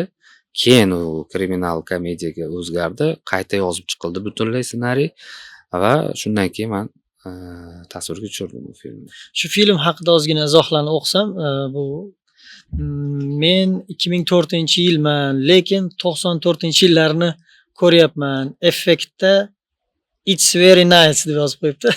O'zbekcha, inglizcha aralash. Ya'ni yoshlar ham ko'ryapti ekan. Bu Toshkent 94 deganda ko'pchilik o'sha eski paytda eslaydigan katta odamlar emas. Zo'r kino, boshlanishi Po'latni eslatdi. Mehnat qilingani ko'rinib turibdi, deyapti. Mana shu kommentariyadan kelib chiqib, izohdan kelib chiqib so'ramoqchimanki, aynan shu janrdagi kriminal, komediya olish uchun qanaqa referens filmlarni ko'rgansizlar? Shundan foydalanganmisizlar qanaqadir Toshkent 94 nimaga yuzaga chiqishida? Xo'p, endi hozir aynan referensdan foydalandim deb ayta olmayman, lekin o'sha proyekt ishlab chiqilgan paytda referenslar qilingan, ko'rsatilgan bizga, misol uchun, lekin referensga qaramaganman. Sababi men o'zim o'sha 90-yillarda yashaganman-da. Aynan meni hayolimdagi 90-yilni men ko'rsatishga harakat qilganman-da. Uni misol uchun mana Rashid Malikov Tog'a degan filmi bor. Men o'sha filmni ko'rib maza qilaman. Nimaga? Chunki meni o'zimni o'sha akalarim shuni oralarida shunaqalar bor edi-da, meni yonida yetalab yurib o'sha katta odamlar qilayotgan ishini ichida o'zim yosh bola bo'lib aralashib maza qilardim-da. Ya'ni o'sha xotiralarimni esga solganda, men aynan shunaqa xotira nostalgiya tug'ilishi uchun men bironta boshqa filmdan referens emas, men miyamdagi referansni berishga harakat qildim. O'zingiz davringiz. Ha, o'zim ko'rgan paytimdagi 94-yil qanaqa edi? Aynan o'sha sal sarg'ishroq, sal haligi nima deydi, nimaroq, derskiyroq 90-yil o'sha aynan to'g'ri, bu yerda ssenariyni o'zini ham haligi salmoqliligi, nima deydi, yaxshiligi, birinchi nima deydi, filmni yaxshi chiqishiga, serial yaxshi chiqishiga zamin yaratgan. Lekin aynan vizual nuqtai nazardan o'sha muhitni yaratish, aynan o'sha proyektda ishlagan prodyuserimiz, misol uchun Ruslan Mirzayev, Umid Malikov og'aynim kursdoshim, man misol uchun deylik, yo ssenariy muallifi Rasul ham o'zi aktyor, bosh rollardan birining ijrochisi, misol bosh rol ijrochisi ham, hammamiz nisbatan tengdosh va o'sha davrni ko'rganmiz-da. O'shaning uchun bu narsani yaratayotganimizda bu ham chanqoq bo'lib turganmiz. Biz uchun juda qiziq bo'ldi o'sha davr jonlantirish, atmosferani yaratish. Aynan shu nuqtai nazardan kelib chiqib, shu haligi bitta maqsadga qarab harakat qiluvdik. Menimcha o'sha referenssiz ham yomon narsa bo'lmadi. Maqsadga to'g'ri erishilgan deb o'ylayman. Filmni ko'rganimizda shu narsaga amin bo'lganmiz. Serialga ancha mehr berilgan, gap yo'q, mehnatinglarga rahmat. Bosh aktyor Antonio Banderasga o'xshayotgan deyapti. Antonio Banderasga. Aktyorlar podbori qanaqa kechgan? Qiyin bo'lmaganmi film? Chunki juda qiyin bo'lgan. O'sha paytda anaqasini yuzini chiqarish boshqa masala bo'lsa kerak. Bu juda qiyin nima yo'nalish, aynan aktyor tanlash masalasi platformani o'sha prodyuserlari bilan rahbarlari darajasida hal qilinadigan narsada. Bu xuddi o'sha rejissyor tanlashdek gap. Rejissyor mana Goskinoda misol uchun Sizga to'laligicha topshirildi rejissyorga, siz o'zingiz ko'rgan aktyoringizni olib kelib qo'yib chiqadi-ku shu film, Ha. misol uchun. Egasi o'zingiz bo'lasiz. Egasiz, siz ularda baribir egasi ularligini his qilib turasiz-da. Olib borasiz kandidatingizni, shunda olib borsangiz, uni o'zini shu kandidatingiz haqida fikri bo'ladi. Bunday qaraydi, qanaqadir bir haligi nima deydi, o'ziga tortadigan nimasi yetishmayapti-da buni deydi. Tushunamsizmi? Endi ularda o'lchovi boyagi sotish Ha, masalasi. Masala muhimligi sanoat, ya'ni pul qaytib kelishi.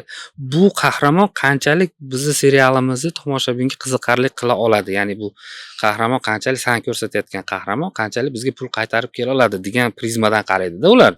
Va bu juda to'g'ri deb hisoblayman. Men yomon nima rejissyor sifatida nima qonim qaynadi boshlanishida, dedim, u dedim, Nafsoniyatingizga tegadi. ha, takoy aralashish. Nima bu ichimda takoy bir nimalar g'imirlagandek bo'ldi. Meningiz Ha, lekin mana vaqt o'tishi bilan men tushunyapmanki, bu bekorga emasda, to'g'ri masala. Chunki rejissyor ham odam, u ham adashishi mumkin. Hech kim kafolat bera olmaydi, ertaga san qilayotgan proyekting muvaffaqiyatli bo'ladimi, yo'qmi? Bu jahon tajribasida yo'q narsa-da. Ertaga san prognoz qilishing mumkin. Misol uchun, yaxshi narsa chiqishi mumkin deb prognoz qilasan har qanday ijodiy ishingni.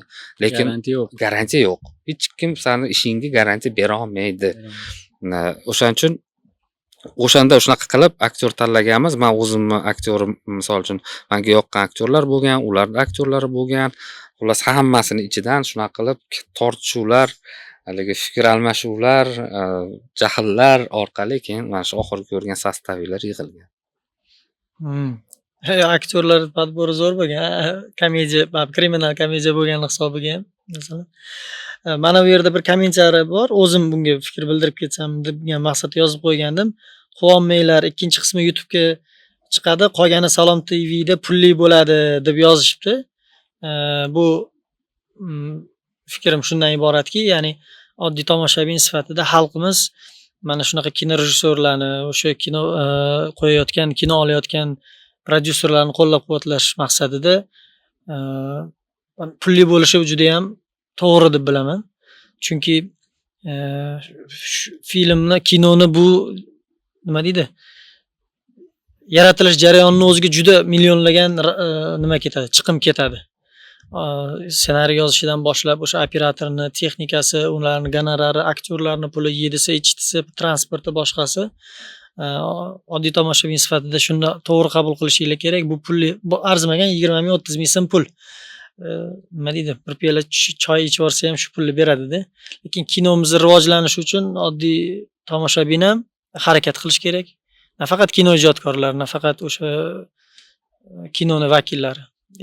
O'sha ko'ruvchilar ham pulga, ya'ni o'g'irlanmagan bor-ku, krekoviy saytlar orqali aylanib o'tib shuni ko'rish xohlaydi ko'pchiligi. Unaqa emas. Shu 20 ming, 30 ming ayamanglar shu kinoning rivojiga hissa qo'shgan bo'lasizlar deb o'ylayman. Shu gapingizga hozir film. Kontra argument, shu gapingizga kontra argument. Xuddi shu fikrni o'zimizni ijodkorlarimizga ham, men ustoz ijodkorlarga aytmoqchi emasman. O'zim qatori, o'zim bilan ishlaydigan, meni taniydigan va tanimaydigan do'stlarimizga iltimosim, siz ham olayotgan filmingizni davlatga qaytarib pul olib kelish haqida o'ylang. Emas, goskino olayotgan paytingizda. Ichimdagi gap bo'ldi. Chunki agar siz shu haqda o'ylamasangiz, siz davlat tomonidan berilayotgan pulni to'g'ri kino qilib olyapsiz. Lekin davlatga nima foyda? To'g'ri tomoshabin ko'radi, qanaqadir ma'naviy nima deydi, oshirasiz fikrlarini ko'rayotgan tomoshabin qanaqadir informatsiya yetkazasiz, lekin davlat o'ziga bizni davlatimizni rivojlantirish uchun nima qilyapsiz? Shuni o'ylab ko'ring-da. Aynan olayotgan filmingizdan pul qaytib kelsin. Shuni maqsad qilib qo'ying o'zingiz oldingizga, shunda rivojlanish bo'ladi. Ya'ni kino sanoati darajasiga biz olib chiqishimiz kerak. O'zimiz. Birov bizga davlat olib chiqib berish kerak emas uni. Biz o'zimiz ichimizdan maqsad qo'yib, biz mani kinoim sotilishi kerak deyishimiz kerak. Shunda o'sadi u kino. Bir yoqlama o'ylash borda, san'at darajasiga chiqaradi-yu, boyagi sanoat tarafini hech kim o'ylamaydi. Unaqa bo'lmaydi. Bu rivojlanishga olib kelmaydi hech qachon. Nima deydi? Kino sanoat qilmasdan просто san'at darajasi bo'lsa, unda festivalni film qilamiz. Shu festivalni filmlarga pul ajratadi davlat. Undan faqat agar yaxshi chiqsa, festivallarda yutsa, ijodkorlarga foydasi bor. Davlatga hech qanaqa foydasi yo'q. Tomoshabinga ham. Misol uchun-da, biz davlatni ham o'ylashimiz kerak. Biz hammamiz shu mamlakat fuqarosimiz, shu mamlakatni rivojlantirishga hissa qo'shishimiz kerakmi? Biz mamlakatimizni rivojlanishiga shu nima deydi? Pul topish orqali, filmimiz bilan pul topish orqali hissa qo'shamiz. Davlatimiz nima qiladi? Yaxshi pul kelayotganini ko'rgandan keyin Yana ko'proq kino sohasiga ko'proq pul tikadi. Tushunasizmi? Mana qanaqa ishlaydi bu. Biz agar shu narsaga erishmas ekanmiz, har qancha gapirsak ham kino rivojlanmayapti deb turaveradi-da shunday. O'rtada ana qora ko'z xalqimiz kino qani, kino ko'rmayapmiz deb. Biz xafa bo'laveramiz. Ha. Odamlar novella bilan kinoni farqiga bormayapti. Bormaydi-da, chunki biz ko'rsatmayapmiz u farqni. Biz tomoshabinni olib kela olmayapmiz kinoteatrga. Biz sota olmayapmiz kinoyimizni. Ana, ayb avvalo o'zimizda ekan. Har doim odam o'zidan qidirish kerak. To'g'ri. Mana bu yerda sal qattiqroq Aybsiz filmning rejissyori ayb kimda ekanligini topib berdi.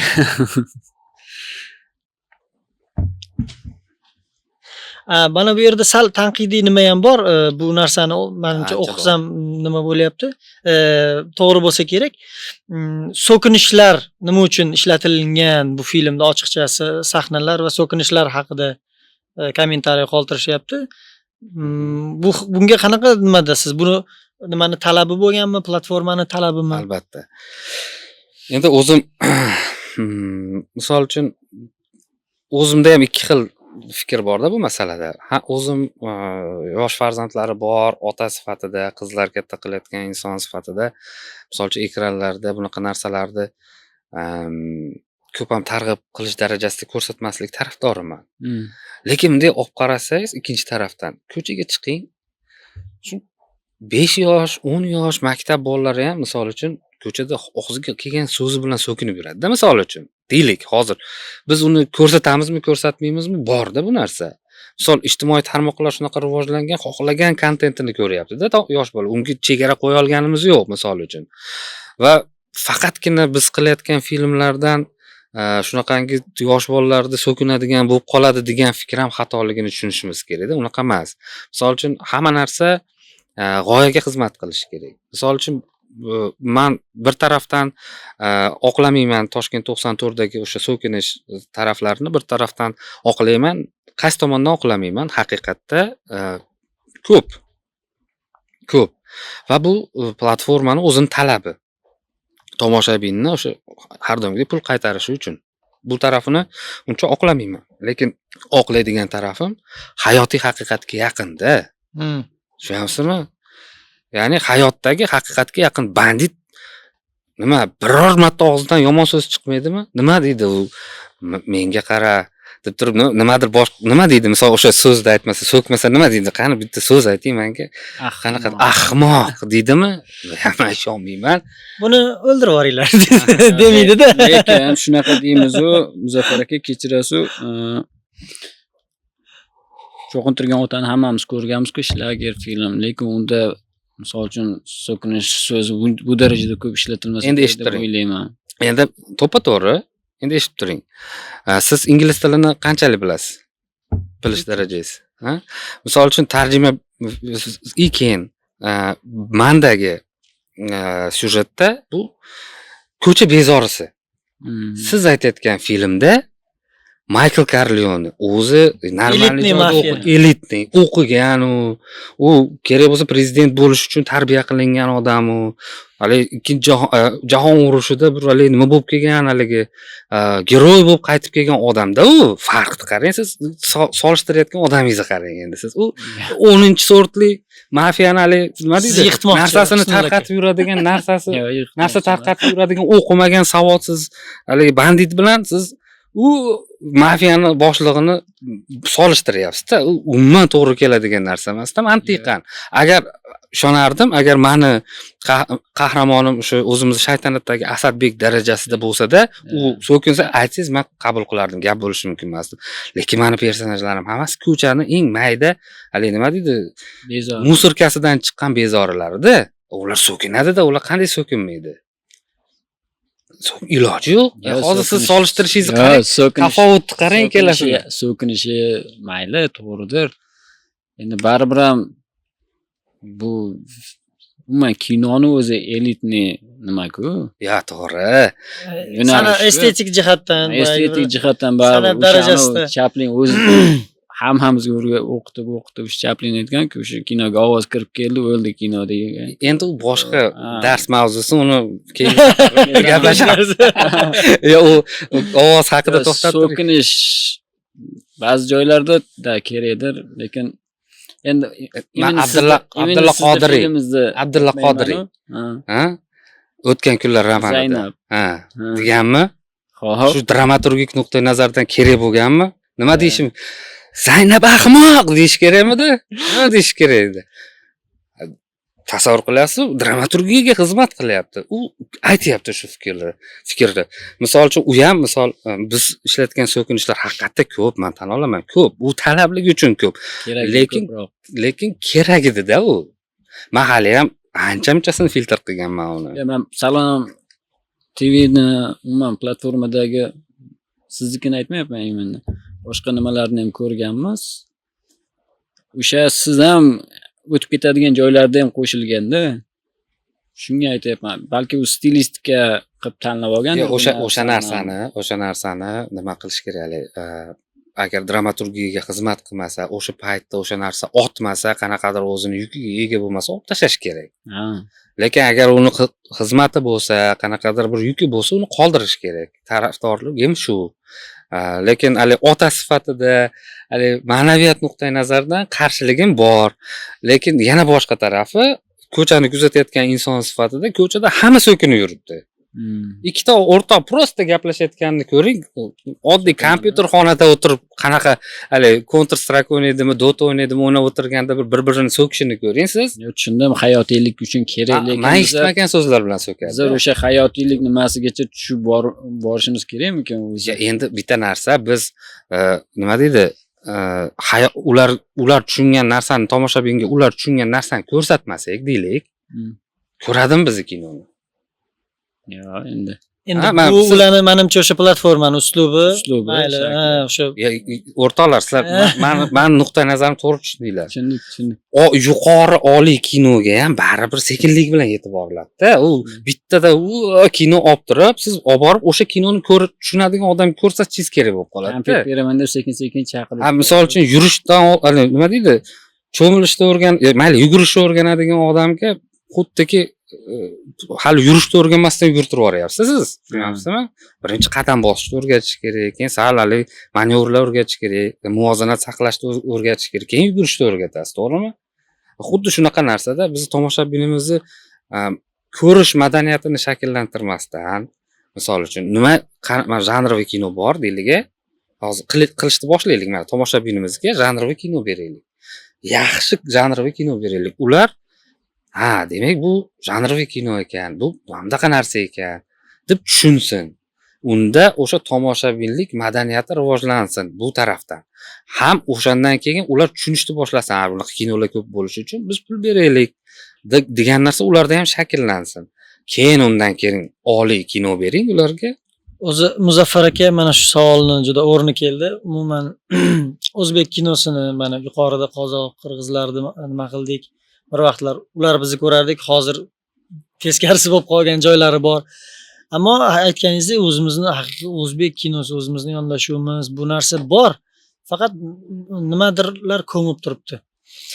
Nima deb o'ylaysiz? Bu o'zbek kinosini isloh qilishimiz uchun, yana ham bir yangi levelga, yangi bosqichga o'tishimiz uchun qanaqa instrumentlar kerak, nimalar qilishimiz kerak deb o'ylaysiz? Eksperiment qilish uchun.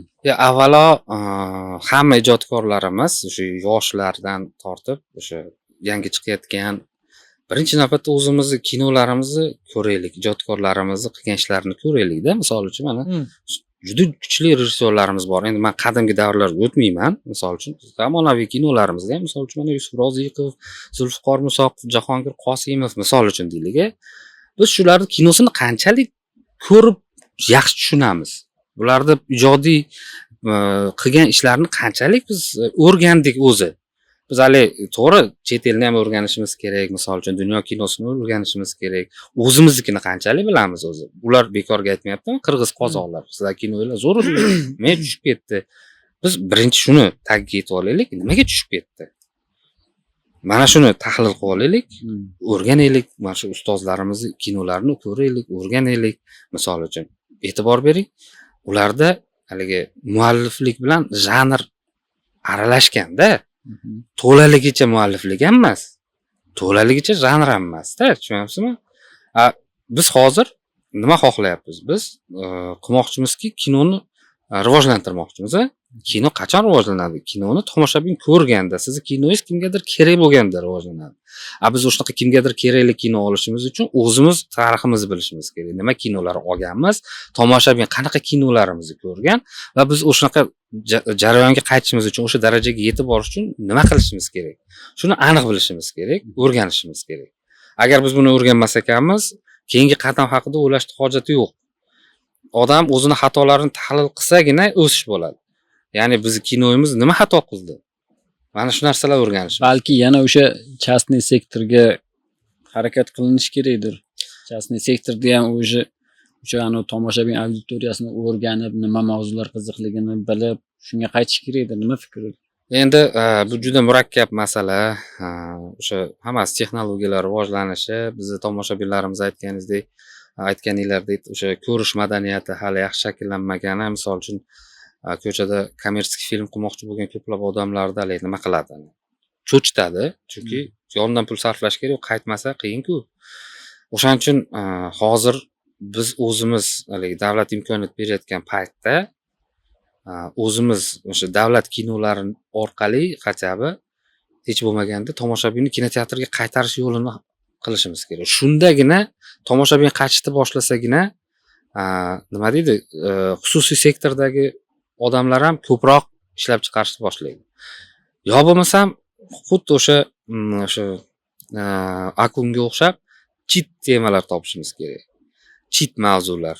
Ya'ni mana shu behish misol uchun tomoshabinlarni yopirilib kinoteatrga olib keladigan mavzular topib, shularni sifatli kinolar qilishimiz kerak. Shunda menimcha sizni bu gaplardagi hissangiz nima bo'lyapti? Mana oxirgi vaqtdagi filmingiz haqida gaplashsak. Nima mavzuda u film, oxirgi badiiy filmingiz? Unda kimlar o'ynadi, qachon chiqadi ekranga? Xo'p, hozircha ishchi nomi Yo'l filmimiz road movie. Xo'p, kriminal ham bor. Drama ham bor. Asosan shu kriminal drama.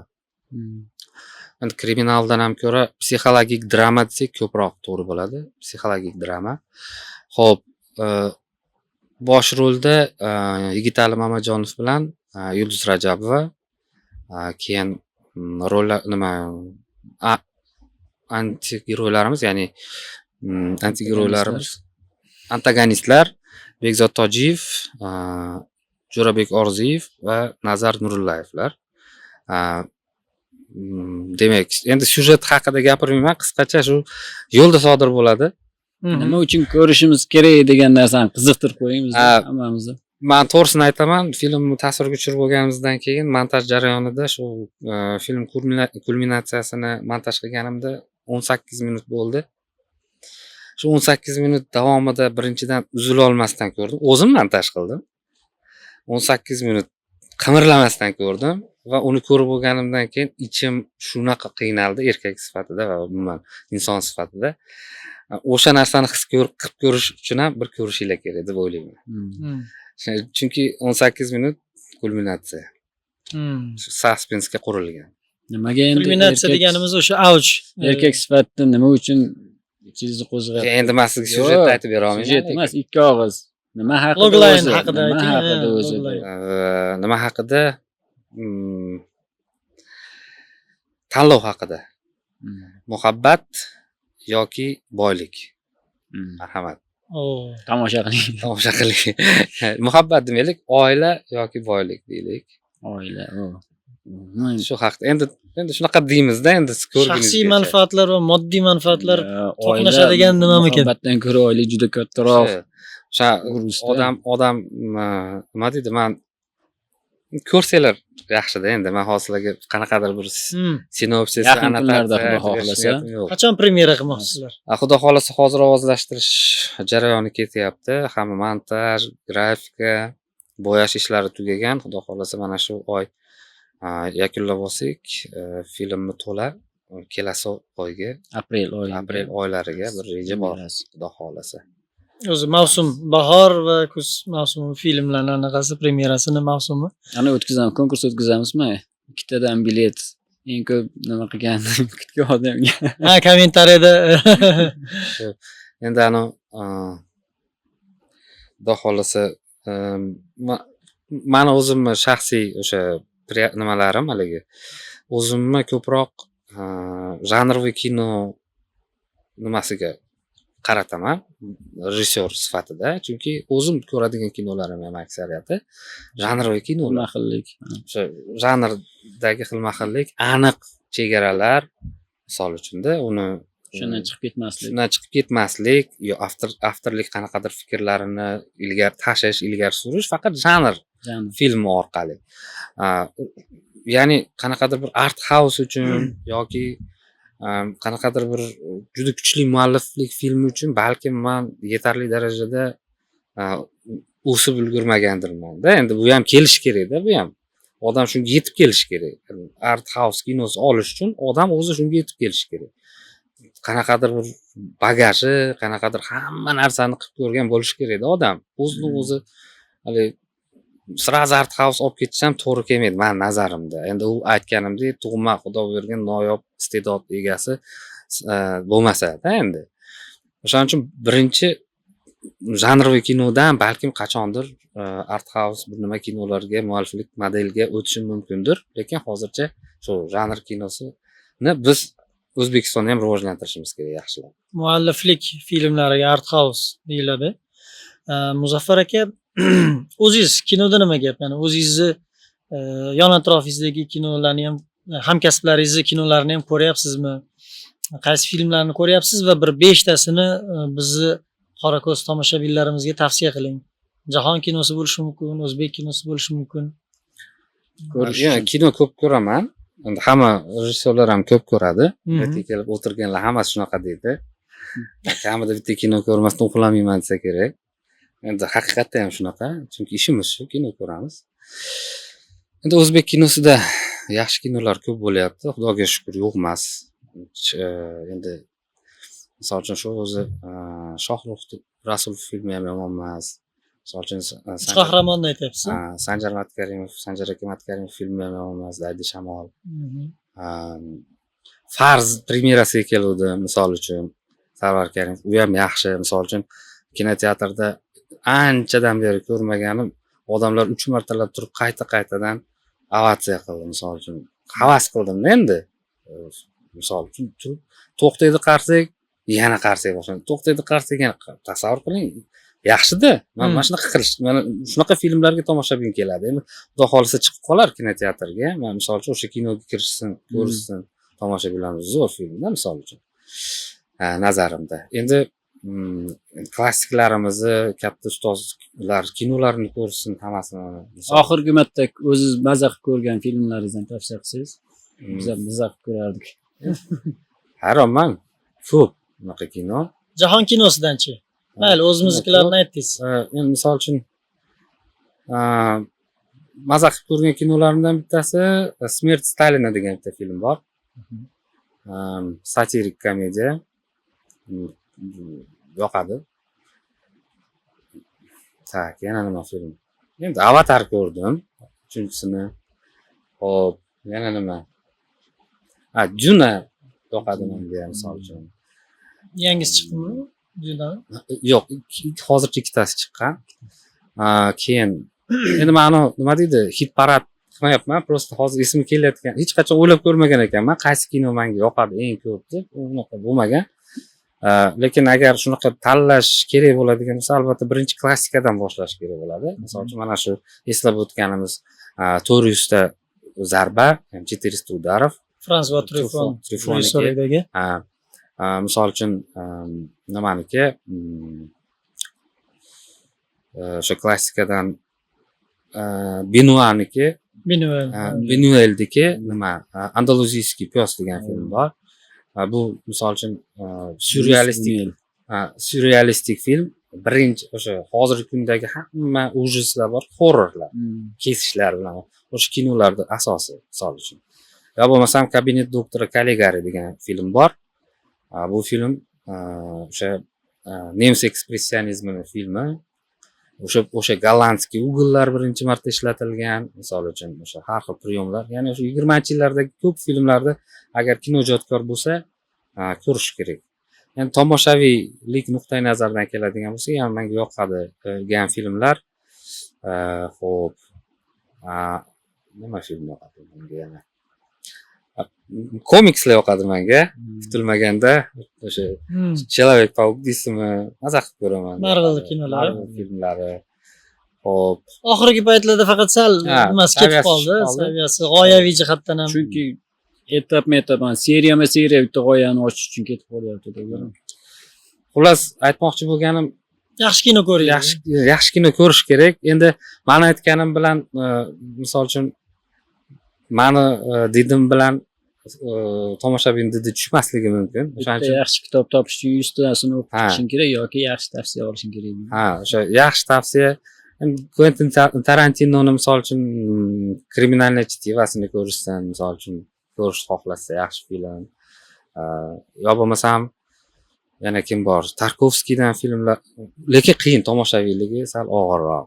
O'shani Ivanova detetvasini ko'rsin, Ivanning bolaligini, misol uchun uni tushunsa bo'ladi. Nima deydi, katta urushda bir yosh bolani taqdiri ochib berilgan. Misol davomida Qurbonlik degan film bor. Qurbonlik bor. Hop, yana nima bor? Endi Fellinilarga to'xtalmaymiz. Tomoshabiyligi juda qiyin. Bo'ldi, keyingi keladigan odamni ham filmlarni aytib qo'ydingiz, yetadi. Ha, bitta bor yana. Nima? Har doim tavsiya qilaman art house ko'rishga qiziqadigan odamlarga shu Hindistonda Satyajit Ray degan odam bo'lgan. Pesnya Doroga. Ha, ana shuni Жизнь Апу degan filmini, trilogiyani bir ko'rishsa, Meni eng yoqtirgan o'shani ko'rishsin. O'sha kino misol uchun Hindistonda neorealizmni ko'rinishi. U Kanskiyda ham olganadi. Ana shu filmni bir ko'rsin, maza qilishadi. Muzaffar aka, agar tomoshabinlarga, kino tomoshabinlariga, kinoni sevgan tomoshabinlarga tilaklaringiz, gaplaringiz bo'lsa, sizni kamera. Hammamiz bitta maqsad yo'lida birlashaylik do'stlar. U kinochilar ham, tomoshabinlar ham. Haqiqatan mana shu kino san'atini rivojlantirish. Bu uchun har bittamiz o'zimiz funksiyamizni aniq bilaylik. Ijodkorlar yaxshi, sifatli, hamma uchun hammaga manzur bo'ladigan filmlar yaratish, tomoshabinlar imkon qadar o'zini milliy mana shunday kontentlarini qo'llab-quvvatlash. Bu qanaqa? Shu kinoteatrga kelib, o'z yonidan qanchadir pul sarflab ko'rish shu filmlarni. Yaxshidir, yomondir, fikr aytish. Ya'ni kinoni rivojlantirish uchun qo'ldan kelgancha hissa qo'shish va yana bitta iltimosim kino tanqidchilarimizga imkon qadar sizlardan iltimos, kinoimizni rivoji uchun sizlarning o'rninglar juda ham muhim. Sizlar borsizlar bilaman, lekin sizlarning ovozinglar yetishmayapti hozir bizning kinomizga. Iltimos, mana shu yo'nalishda hammamiz birlashib kinoni rivojlantiraylik. Rahmat. Kinoda nima gap podkastini keyingi sonida qaysi rejissyorni, qaysi filmlari orqali gaplashishimizni istaysiz? Bu haqda izohlarda yozib qoldiring. Like bosing, bizni qo'llab-quvvatlang. Ko'rishguncha xayr. Muzaffar aka, kattakon rahmat. Muzaffar aka kelganingiz uchun. Bizani o'sha nimamiz bor. Nima deydi? An'anamiz. Bitta rasmga tushib qo'yamiz. Ha. Shu bilan ko'rsatuvimizga yakun yasaymiz. An'anaviy rasm. 1, 2, 3. Telefondan fokus olmay qo'ydi. Yangi telefon olish kerak. Podkastdan keyin o'g'rasiz.